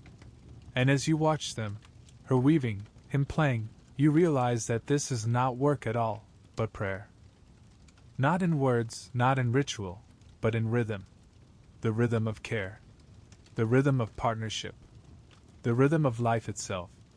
Days pass like this, each one simple, each one sacred. When storms come, they patch the roof together, laughing when rain sneaks through. When the sun scorches the fields, they share water from the same bowl. When nights turn cold, they build the fire higher and sit wrapped in the same blanket. Every challenge becomes another chance to give, to listen, to keep the balance alive. Among their people, this is what love means, not to promise perfection, but to promise persistence. To keep tending the fire, no matter how fierce the wind. One evening, as twilight deepens, they sit outside again, watching the children chase each other in the fading light. The woman rests her head on his shoulder. "My grandmother used to say," she murmurs, "that home is not the lodge we build, but the work we share." He looks out at the horizon, where the last of the sun burns behind the hills. "Then our home reaches far," he says quietly. "Everywhere we've worked, everywhere we've loved." She nods, closing her eyes. "Then it's everywhere." The wind rustles the grass, carrying the scent of sage. Somewhere, a drum begins to beat in the distance, a slow, steady pulse that echoes the beating of their hearts. The world feels whole. And as the night unfolds, you understand the truth that has been woven into every sound, every gesture, every flame since the beginning. Love in this world does not sit idle. It labors. It builds, cooks, plants, repairs. It hums while grinding corn, smiles while hauling wood, laughs while stitching hides. It turns the act of surviving into an act of devotion. To live and work together is to keep the sacred circle turning. Each day begins with giving, and ends with gratitude. And through it all, the dawns and the dusks, the harvests and the storms, the fire still burns, remembering. As the stars climb higher and the couple's fire burns low, the rhythm of their lives slows with it. They lie down together, the soft crackle of the coals a lullaby beside them. Outside, the land sleeps in balance. The wind and water, the fields and forests, the hum of life unbroken. And you feel the story moving quietly onward again, flowing from work to warmth, from effort to tenderness, toward the next pulse of love that speaks not in labor or words, but in small acts of care that reveal the truest meaning of devotion. The night passes quietly, the stars dimming one by one as dawn spreads its soft light across the horizon. The camp stirs, slowly, tenderly, as if waking from a long, contented dream. A rooster calls somewhere, and the first wisp of smoke curls from a nearby lodge, carrying the scent of cedar and corn. Inside one of those lodges, the couple you've followed sits close beside their hearth. The embers glow faintly, waiting for breath. The woman leans forward, feeding them dry grass, coaxing life from the ash. The man cups his hands, blowing gently until the orange deepens, the first flame flickering back to life. They smile at each other. No words pass between them, but the moment says everything. This small, daily tending, is love. Among their people, love was never something declared aloud. It was not written, not shouted, not sworn. It was shown. It lived in the way hands moved, gently, with thought. It was in the sharing of food, in the quiet presence through sickness, in the way one stayed awake while the other slept, keeping the fire alive. To love, in this world, was to care.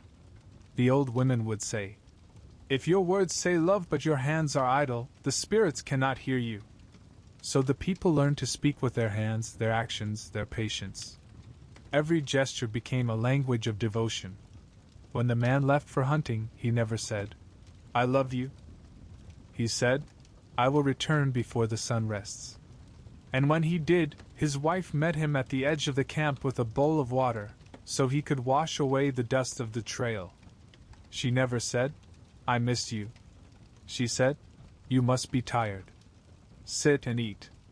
Their care for one another was quiet, woven into the rhythm of their days. Sometimes she mended his shirt while he slept. Sometimes he rose early to fetch water before she awoke, so her day would begin easier. These small things, so ordinary they might be missed by any hurried heart, were, to them, the highest expressions of love. One morning you see her walking along the riverbank, gathering herbs in a woven pouch.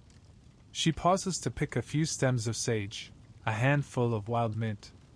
Her fingers move lightly, respectful, never taking more than the land will give.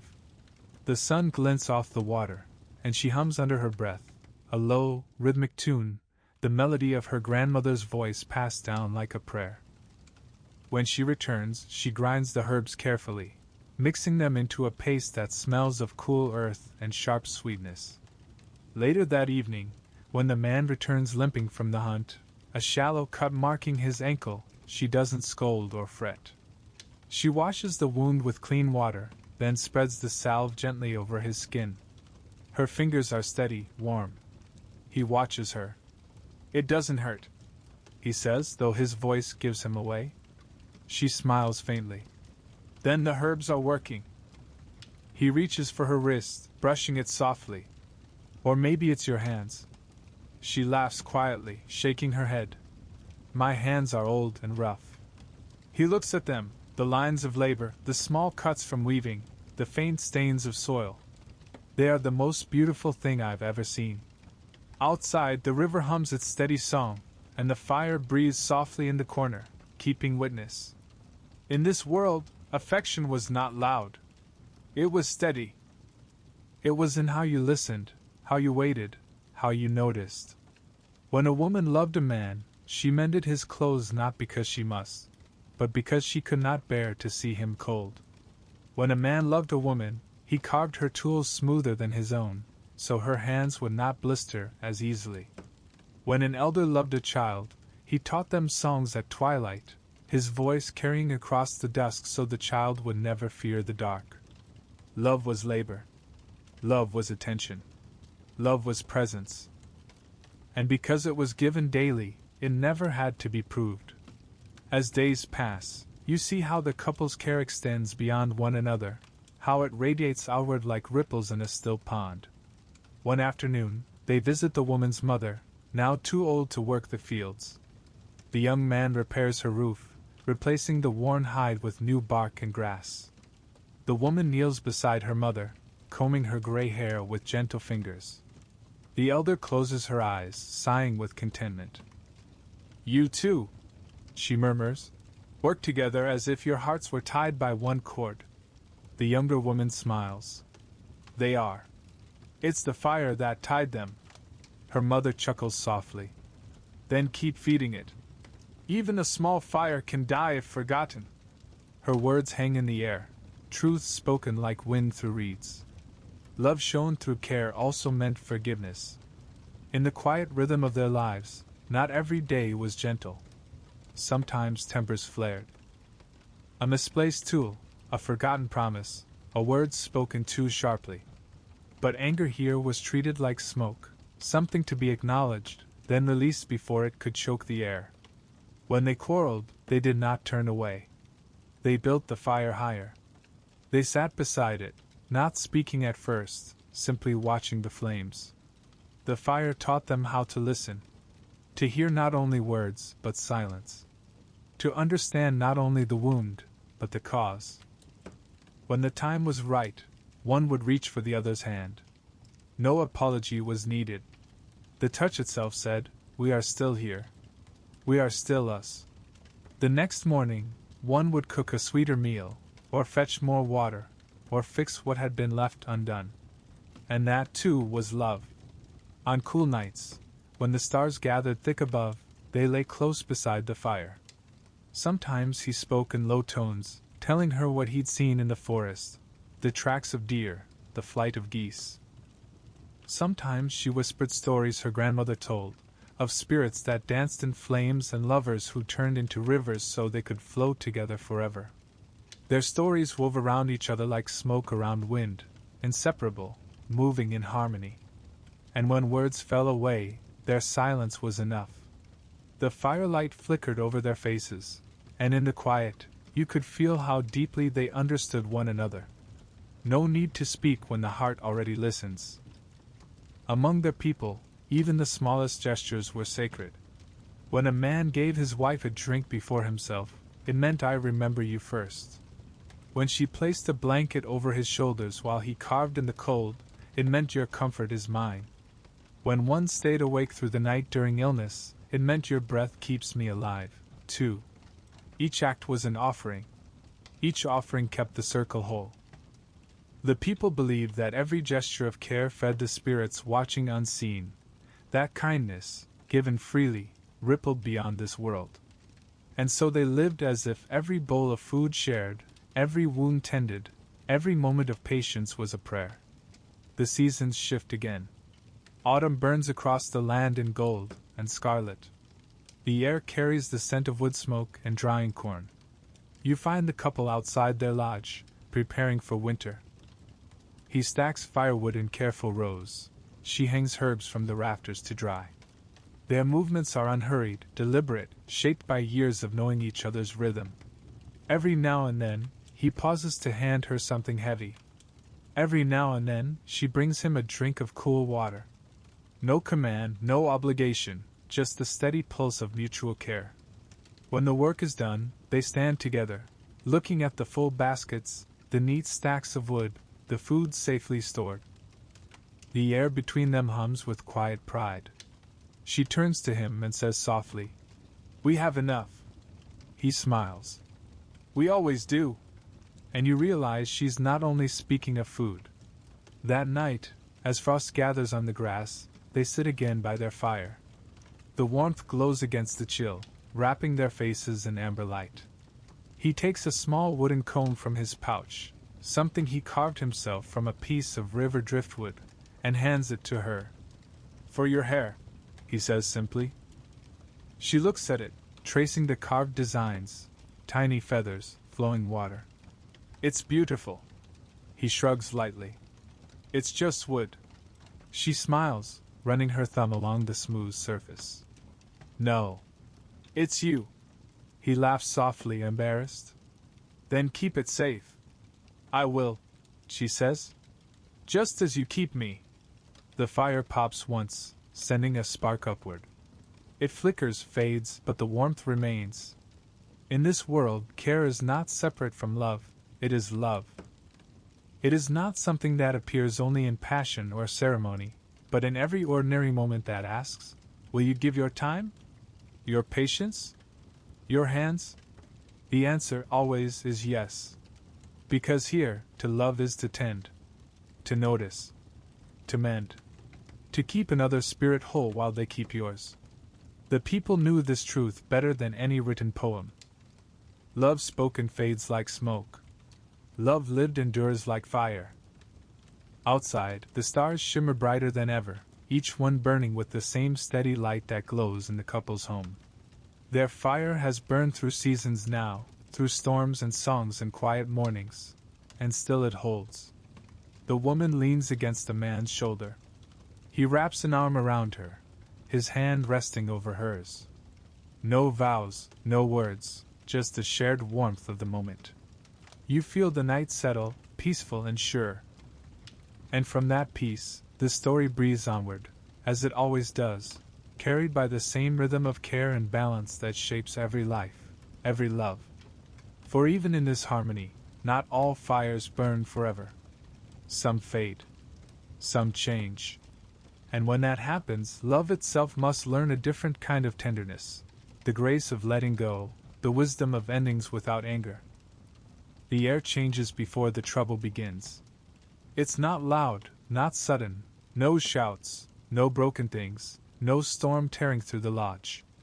Just a quiet shift, like wind moving in a different direction. The fire still burns in the couple's home, but its light seems different now, steady, yes, but cooler. The woman stirs a pot by the hearth, her movements slower than before. The man mends his bow outside, his thoughts far away, his hands busy without heart. Between them lies the faintest distance, something neither can name but both can feel. Love, even one built on balance, is still human. And where there are hearts, there will be friction, not from cruelty, but from the simple weight of time. It begins as all things do, small. A forgotten task. A word spoken too sharply. A silence that lingers too long. The woman notices first that he no longer hums while working. The man notices that she no longer waits by the path when he returns from the hunt. Neither mentions it. They tell themselves it's only the season, that the cold makes everything quieter. But when they sit by the fire now, their silences no longer breathe comfort. They hold questions. Still, they do not argue. They are too careful, too gentle for that. The people of this land know that anger, like fire, must be watched closely or it consumes what it was meant to warm. So they speak softly. They smile when they can. But the smiles don't reach their eyes. And the fire, once a mirror of their hearts, begins to burn unevenly. One night, he returns late from hunting, empty-handed. The snow has fallen deep, the game scarce. She waits, worried, until he enters the lodge, shaking off the cold. "You're late," she says, her voice low, not scolding, only tired.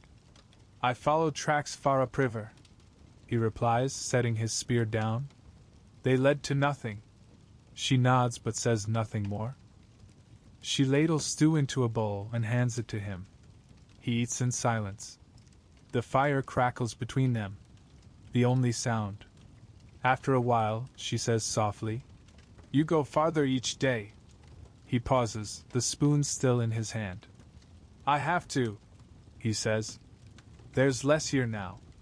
"I know," she whispers, "but sometimes it feels like you're hunting more than food."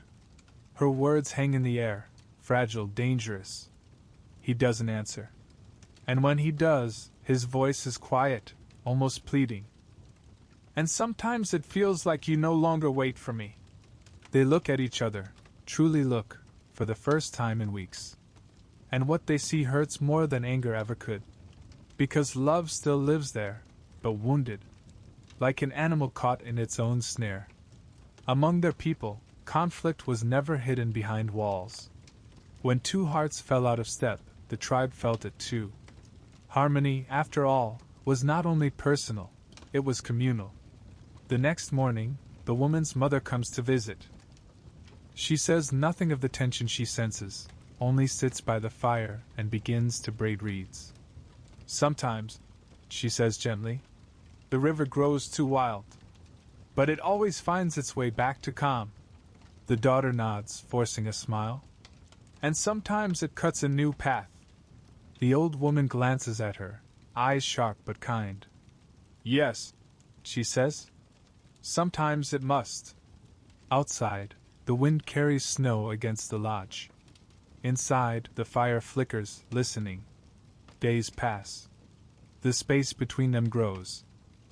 He hunts longer, sometimes staying away for nights. She spends more time among the women, weaving or tending children. When they speak, their words are polite, careful, the way one handles pottery that has cracked but not yet shattered. One evening, after the sun has gone and the air has turned silver with frost, she sits alone by the fire. The glow paints her face in shifting amber. The lodge feels too quiet, too still. She touches the comb he carved for her, the one shaped from driftwood, worn smooth by her fingers, and for a moment, her chest aches with memory. The laughter, the songs, the way his shadow once leaned toward hers across the firelight. But memories are like ashes. Warm, yes, but they cannot rebuild what has burned down. When he returns that night, the air between them feels different, not angry, not tender, simply resigned. He sets his bow down, sits near the door, and stares at the ground. The silence stretches. The fire pops softly. Finally, she says, "You've been gone many nights." He nods. "It's easier that way." "Easier than what?" He looks up, his eyes tired. "Easier than pretending." Her breath catches, but she does not argue. She only nods slowly, as if she has been expecting this moment. "I see," she says. "Then it's time to speak truth." In this world, truth was sacred. To lie was not only to deceive another person, it was to disturb the spirits, to unbalance the great circle. So when love reached its end, it was not hidden in shame. It was acknowledged gently, as one might acknowledge the end of a season. Together they go to the elders. The same who once judged their union now sit in the circle again, their faces calm, their eyes full of memory. The woman speaks first. Her voice does not tremble. We have walked together many seasons. We have shared food, fire, laughter. But our paths no longer meet. The man bows his head. It is true. There is no anger. Only quiet. The eldest woman studies them both. Do you still wish each other well? They answer together. Yes. Then you remain in balance. She says. You have not broken love. You have only let it change shape. And with that it is done. No punishment. No shame. Only acceptance, and a blessing that they both may find peace in new journeys. That night, they sit by their fire one last time.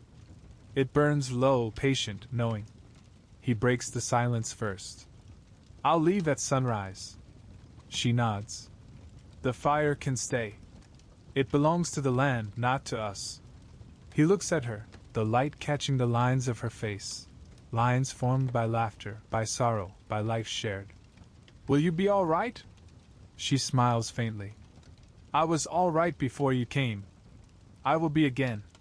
He exhales, a sound somewhere between relief and grief. Then may the wind carry you safely. And you, she says softly. They do not embrace. They do not weep. They only sit, shoulder to shoulder, watching the fire until it becomes embers. When the last flame flickers out, they rise, two figures outlined in starlight, and step into the night. The people believe that love never truly ends. It changes form, like water shifting from river to mist to rain again. The man walks north, his steps light, his thoughts quiet. The woman stays near the village, her days filled with weaving and laughter shared among kin. And though their paths diverge, either carries bitterness. Sometimes, when she tends her fire, a sudden gust will make the smoke rise in a pattern she remembers, a twisting column, just like the night they first joined their hands. She smiles, whispers a short prayer, and lets it drift away.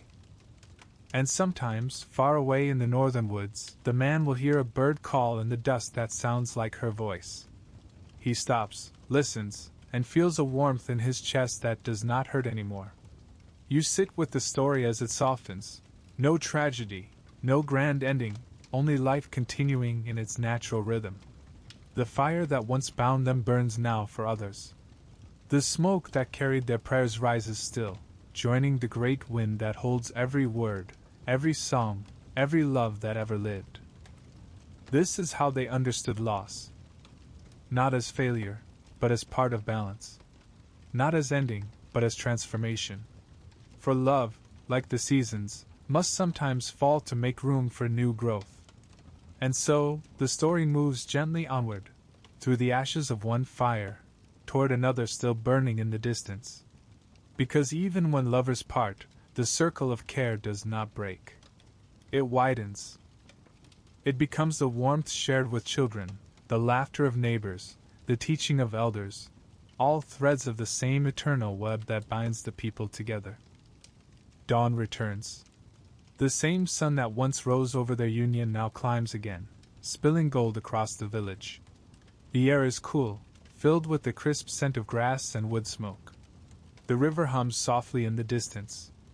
And as the light spreads, you see that life has not paused. The world never mourns too long, it transforms. The man walks north through the tall grass, and somewhere far behind him, the woman tends a new fire. Between them, the land breathes, the endless, living circle that connects everything. The people rise to meet the morning, and with them rise the voices of children. Their laughter cuts through the quiet like birdsong, sharp and bright and full of life. You realize this is how the world heals.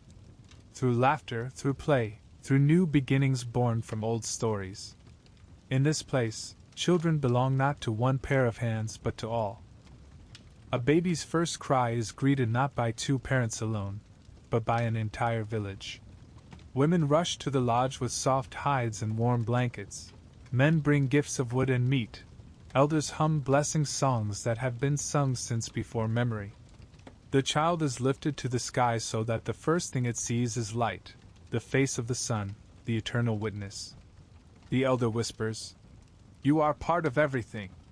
You are not alone." And from that moment onward, the child belongs to everyone. You walk through the camp and see it everywhere, the unspoken web of care that binds the people together. A small boy runs barefoot through the grass, chasing a butterfly. He stumbles, falls, and before his mother can reach him, 2 other women lift him up, brushing the dust from his cheeks, laughing softly. "Up, little one," they say. "The earth only kisses you when you fall." Nearby, an older man teaches a group of children to carve small toy animals from wood.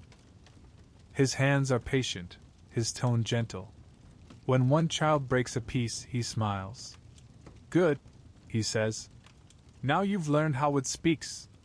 They giggle, thinking he's teasing, but he isn't. To these people, everything has a voice, the trees, the rivers, the stones. Children are taught early to listen. The woman you have followed, once bride, now something quieter, wiser, sits outside her lodge with a young girl beside her. The child's eyes are wide, curious, full of the same restless spark her mother once carried. They weave baskets together, the girl's fingers clumsy, eager.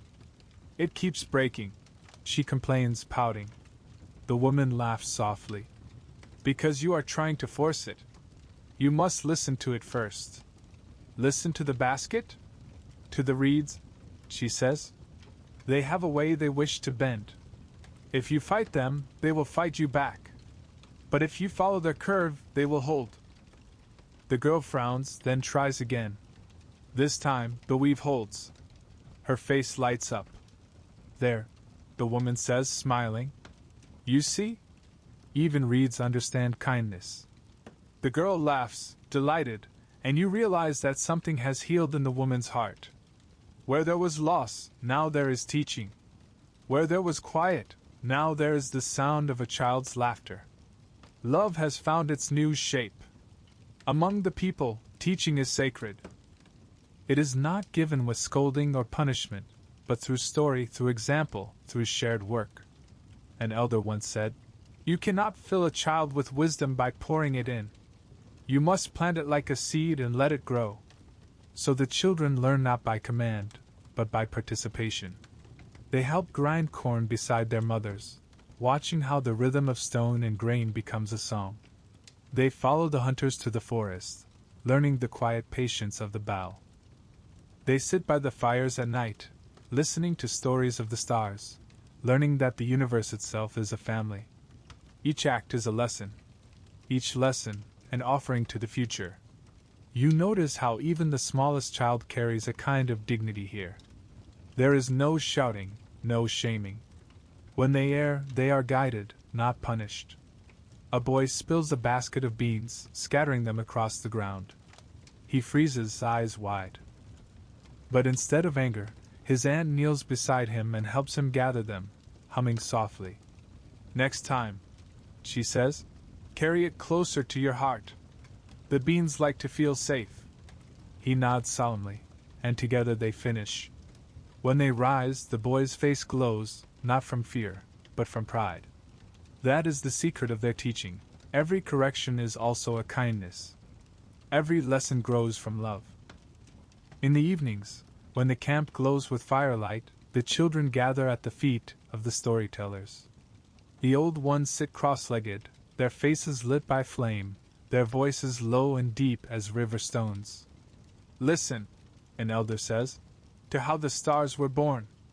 And so they listen, to tales of animals and gods, of tricksters and lovers, of rivers that speak and trees that remember. The children's eyes gleam with wonder, reflecting the firelight like small moons. These stories are not entertainment. They are maps, guides to how to live, how to love, how to belong. Through them, the children learn that every creature has purpose, every act has consequence, and every life, no matter how small, is sacred. Sometimes, in the quiet of night, the woman sits outside her lodge watching the children play in the fading light. Her heart swells, not with sorrow for what was lost, but gratitude for what remains. She thinks of her own childhood, of her mother's voice teaching her the same songs, the same lessons. And she smiles, knowing she is now part of that same endless chain, passing life forward. Her neighbor joins her, carrying a small baby wrapped in soft hide. She sleeps only when I walk her, the young mother says, laughing. The woman takes the baby, rocking her gently. The infant quiets almost at once. She likes your voice, the mother says. She likes peace, the woman answers. We all do. And she hums, a low, soothing sound that blends with the crackle of distant fires, with the rustle of grass, with the heartbeat of the world. Elsewhere, the man, her once partner, has joined another camp far to the north. There, he helps teach boys to hunt, to craft, to walk gently through the forest. He carries no bitterness. When he tells stories to the children at his fire, he sometimes speaks of the woman, never by name, but always with respect. She taught me to listen, he says. Even the wind speaks, if you wait long enough. The boys nod solemnly, trying to understand. The girls giggle softly, sensing there is more to the story than he tells. He smiles, letting them wonder. Someday you'll know, he says, when your heart learns to listen too. In both camps, far apart yet bound by the same sky, life continues. The children grow strong, their laughter filling the spaces once quieted by loss. The community thrives. The circle remains unbroken. Because here, love does not stop when lovers part. It moves through generations, finding new homes, new voices, new hearts. The elders say that children are not born to one pair of parents, but to the tribe itself. They are the living memory of the people, the walking proof that love, even when changed, never dies. One night, a festival fills the camp with music. Drums beat steady, feet stamp the earth, songs rise to the stars. The air smells of roasted corn and sweet smoke.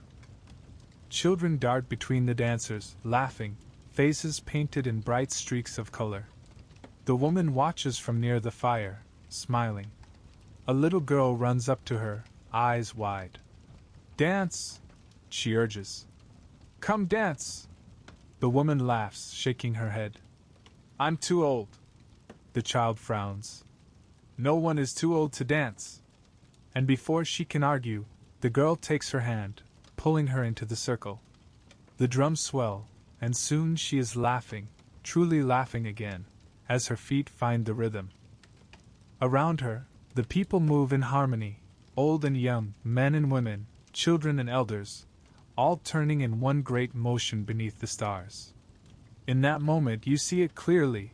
This is what community means. Not blood, not marriage, not duty, but joy shared freely, love carried by every hand, every heart. When the night quiets and the fires burn low, the woman sits beside the little girl who pulled her into the dance.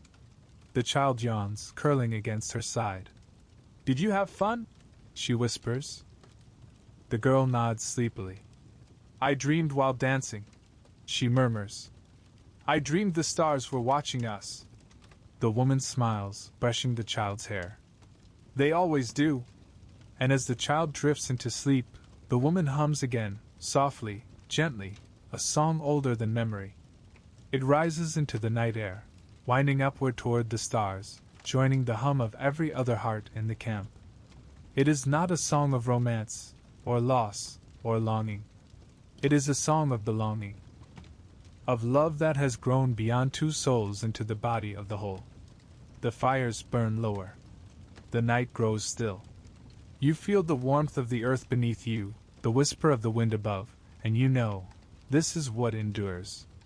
The circle continues. The love of two becomes the love of many. Children grow. Elders teach. The community remembers. And the story moves onward, unbroken, alive, toward the place where human love and divine love meet, where every whisper of devotion becomes legend, where hearts and spirits intertwine beneath the eternal sky. The night deepens, and the camp lies quiet again. The fires glow low, soft and golden, their smoke curling into the stars like threads of memory. Somewhere, a child dreams of running through tall grass. An elder murmurs in sleep, his voice still shaped by the rhythm of an old song. You sit beside one of the last fires still burning, where a circle of listeners has gathered around the storyteller.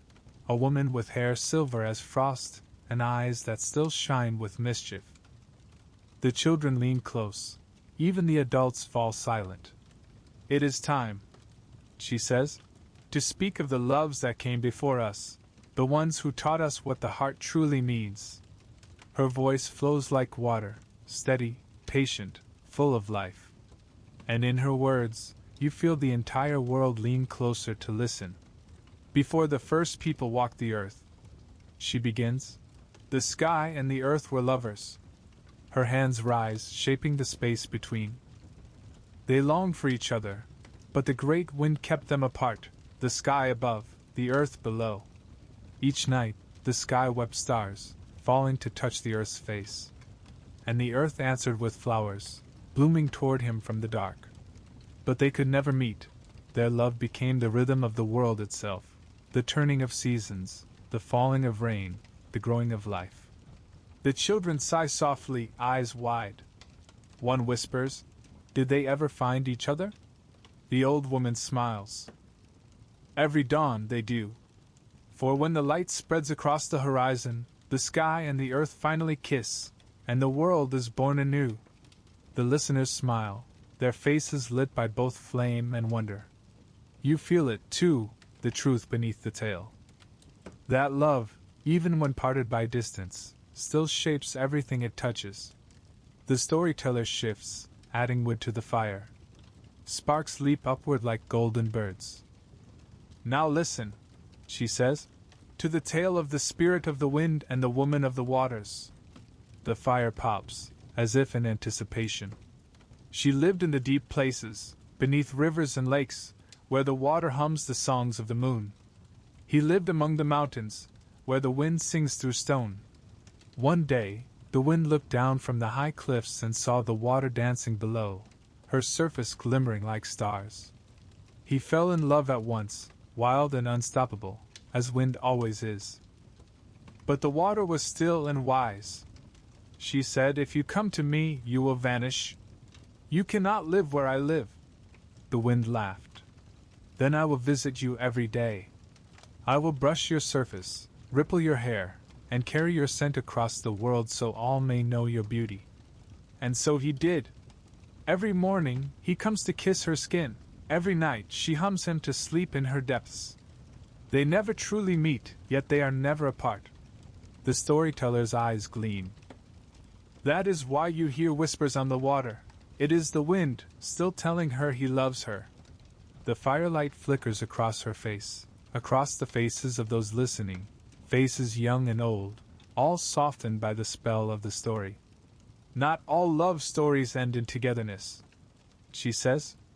Some end in transformation, some in memory, but none truly end. She leans closer to the flames. Here is another. This, she says, is the story of the two who became stars. There was once a hunter and a weaver, living in neighboring villages. He watched her from afar, weaving bright patterns into cloth that shone like sunlight. She watched him too, moving through the forest, his shadow long and sure. They never spoke, only shared glances across the river that divided them. One night, when the moon rose full and round, the hunter crossed the water to find her. They met in silence, hands trembling. But when dawn came, they could not part, and the river, jealous of their love, rose to drown them both. The Great Spirit, moved by their devotion, lifted them into the sky, side by side. He made them stars, the weaver and the hunter, so they could gaze upon each other for all eternity, forever separated by the dark river of the heavens. And so they shine even now. Look there. She gestures upward, and you follow her finger to the glittering band of the Milky Way. That is the river. And those two bright points, forever reaching, forever apart, that is them. The children tilt their heads back, eyes wide with wonder. Somewhere among them, a small voice whispers, "Maybe one night they'll cross again." The old woman smiles. Perhaps they already do, in the dreams of those who look for them. The stories continue, each one a soft wave washing through the night. She tells of the dear woman, who walked the forest to remind people that love must always honor, never take. She tells of White Shell Woman, who created beauty and balance so that all unions might reflect harmony. She speaks of the twin flames, spirits born of one fire who drifted apart to light different worlds, destined to meet only in twilight, where day and night touch. Each tale is a mirror, not of fantasy, but of human truth wrapped in the language of the sacred. Because among these people, myth is not separate from life. It is life, told through the voices of earth and sky. You watch as the fire burns lower, turning gold to amber, amber to red. The storyteller's voice softens, becoming almost a hum. In our stories, she says, love is never selfish. It does not seek to own or conquer. It seeks to balance. Even the tricksters, even Coyote, know this truth in the end. She chuckles. Coyote once thought he could capture love itself, put it in a pouch to keep for himself. But when he opened it to look, love turned to smoke and vanished. You fool, the wind told him. Love cannot be held, only shared. And from that day on, Coyote carried the scent of smoke wherever he went, so everyone who met him remembered his mistake. The circle laughs softly, but their laughter is tender. They know that every legend, however light-hearted, carries a shadow of wisdom beneath it. The old woman's gaze drifts toward the stars again. Her tone grows quieter, almost reverent. Some say, she murmurs, that when two people love with pure hearts, the Great Spirit places a mark upon them, not on their skin, but in the air around them. When they are together, even the animals sense it. The fire burns brighter. The night wind stills. And when they are apart, that mark remains, glowing softly in the world, waiting for the moment their paths cross again, in this life or the next. She looks around the circle, her eyes glimmering in the firelight. So remember, children, love does not end with the body. It lives in the river, in the stars, in the sound of your grandmother's voice, in the beating of the drum. It is the one story the world keeps telling, again and again. The night deepens. The children lean sleepily against their parents, their eyelids fluttering. The storyteller's voice becomes a whisper, blending with the hum of the crickets and the crackle of the fire. There is an old belief, she says softly, that when two people love truly, their spirits become part of the great circle of sky. When it rains, that is the sky weeping with joy for them. When the wind blows, it is their laughter. And when a new child is born, it is their love returning, reborn, remembered. The fire pops gently, as if nodding in agreement. For a long moment, no one speaks. The people simply sit in the glow, breathing the same air, sharing the same silence. The stars above shimmer, reflected in the eyes of every listener. You feel it, that ancient connection between story and soul, between the human heart and the living world. The myths are not distant fictions. They are mirrors of the people themselves, of their tenderness, their sorrow, their strength. Each tale, a reminder, love is not bound by life or death, by body or time. It is the breath that moves through all things. As the storyteller finishes, she leans back, smiling faintly. That is enough for tonight, she murmurs.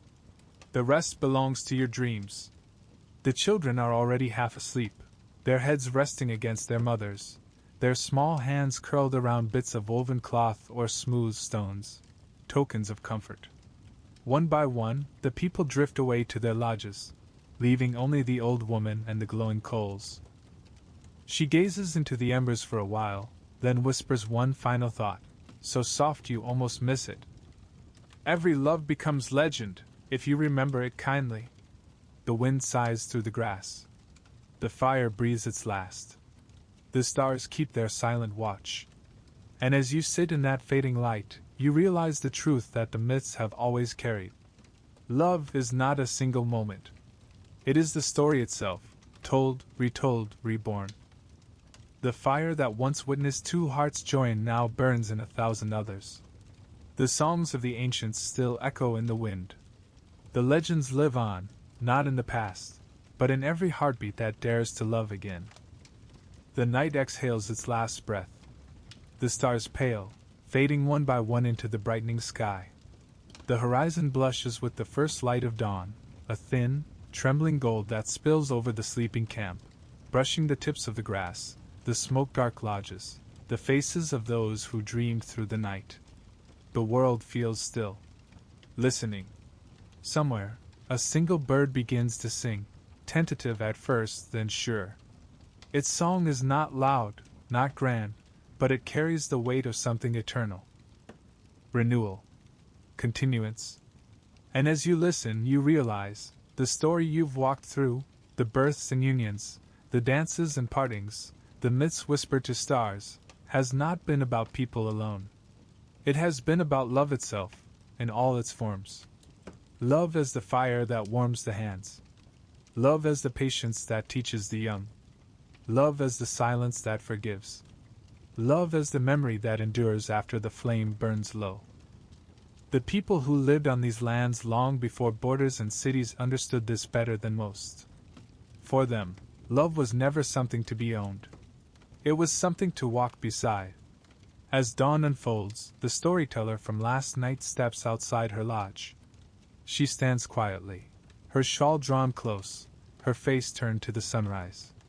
The light spills over her hair like molten amber. She whispers a greeting to the day, the same greeting her mother once taught her.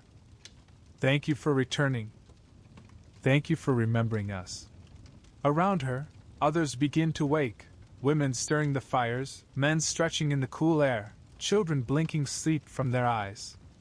The camp comes alive slowly, rhythmically, like breath returning to a resting body. The old woman smiles. The circle begins again. She murmurs. You walk among them one last time.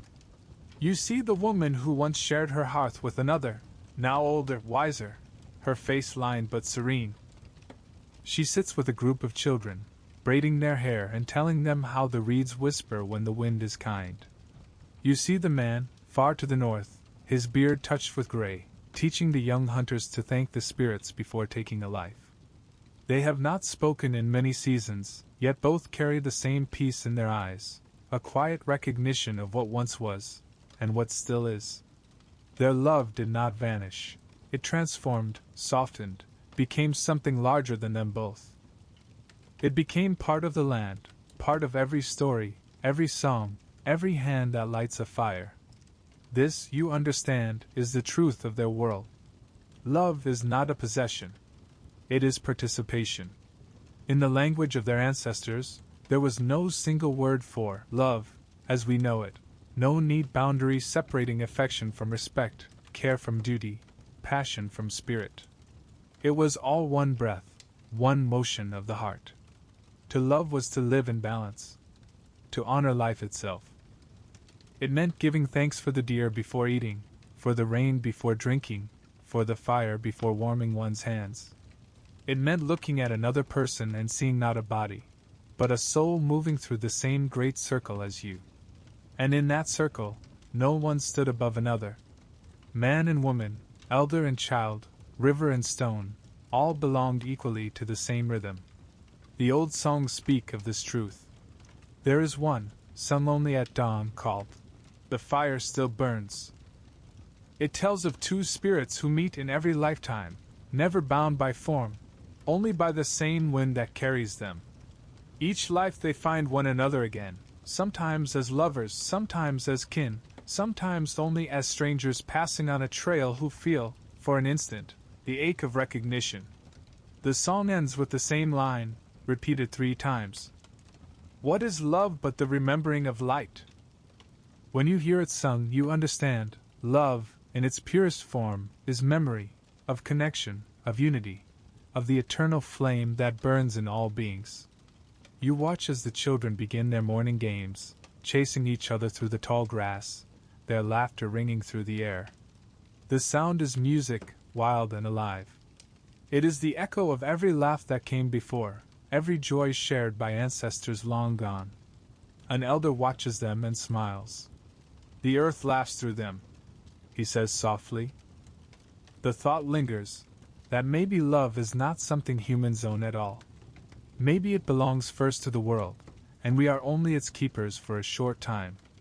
We hold it, nurture it, shape it, but it always returns to the wind, to the soil, to the sky. Like fire, like rain, like breath. As the sun climbs higher, the village moves into motion.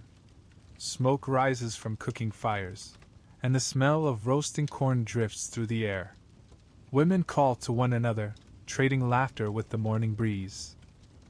Men walk to the fields or the forests. Everywhere you look, you see small acts of tenderness, a father brushing dust from his child's cheek, a young girl offering bread to an elder before herself, two friends sharing a quiet joke while mending a net. These moments are not grand. They are not sung about in legends. But they are the thread that binds the world. And that is the heart of the truth. Love is not made in ceremony or vows.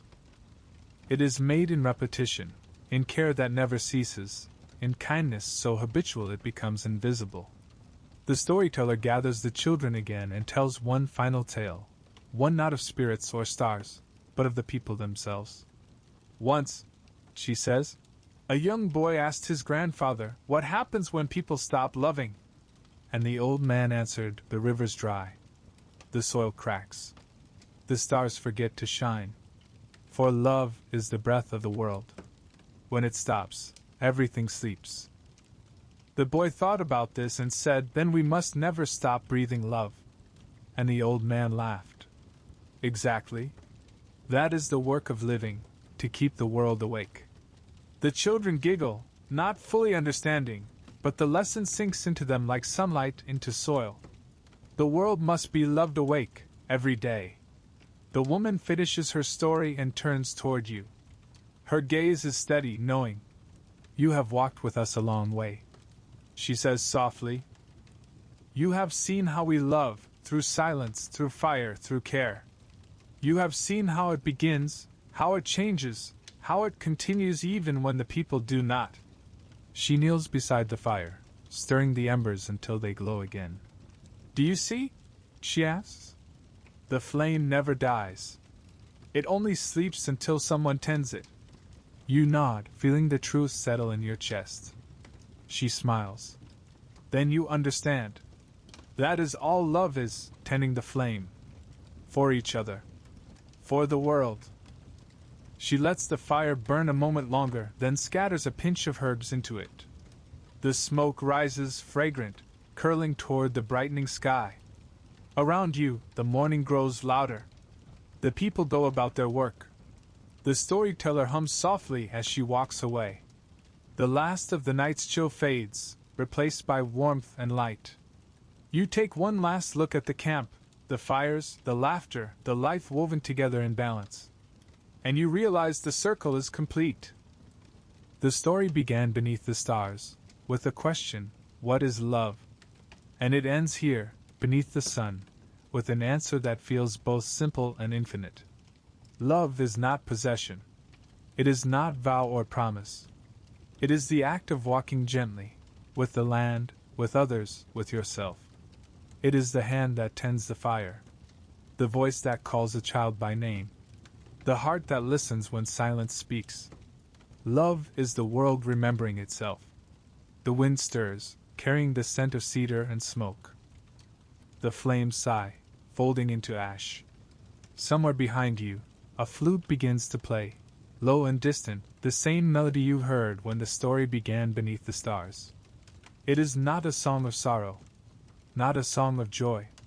It is a call, the call of love, as ancient as the wind. You close your eyes and listen. The fire's warmth lingers on your skin. The flute drifts farther away, fading into the rustle of grass, the hum of the waking earth. And as the last note dissolves into light, you hear it, the whisper that has always been there, soft and steady, beneath all things. Love is not to own. Love is to walk beside. A psalm carried by the wind, echoing forever in the heart of the earth. And so, as the day rises, the story rests. Its circle unbroken, its warmth still glowing, leaving you standing beneath a vast, forgiving sky, where every breath, every heartbeat, every whisper of the wind still hums the same eternal truth. The fire still burns. Love still remembers. And the world, once loved, will always awaken.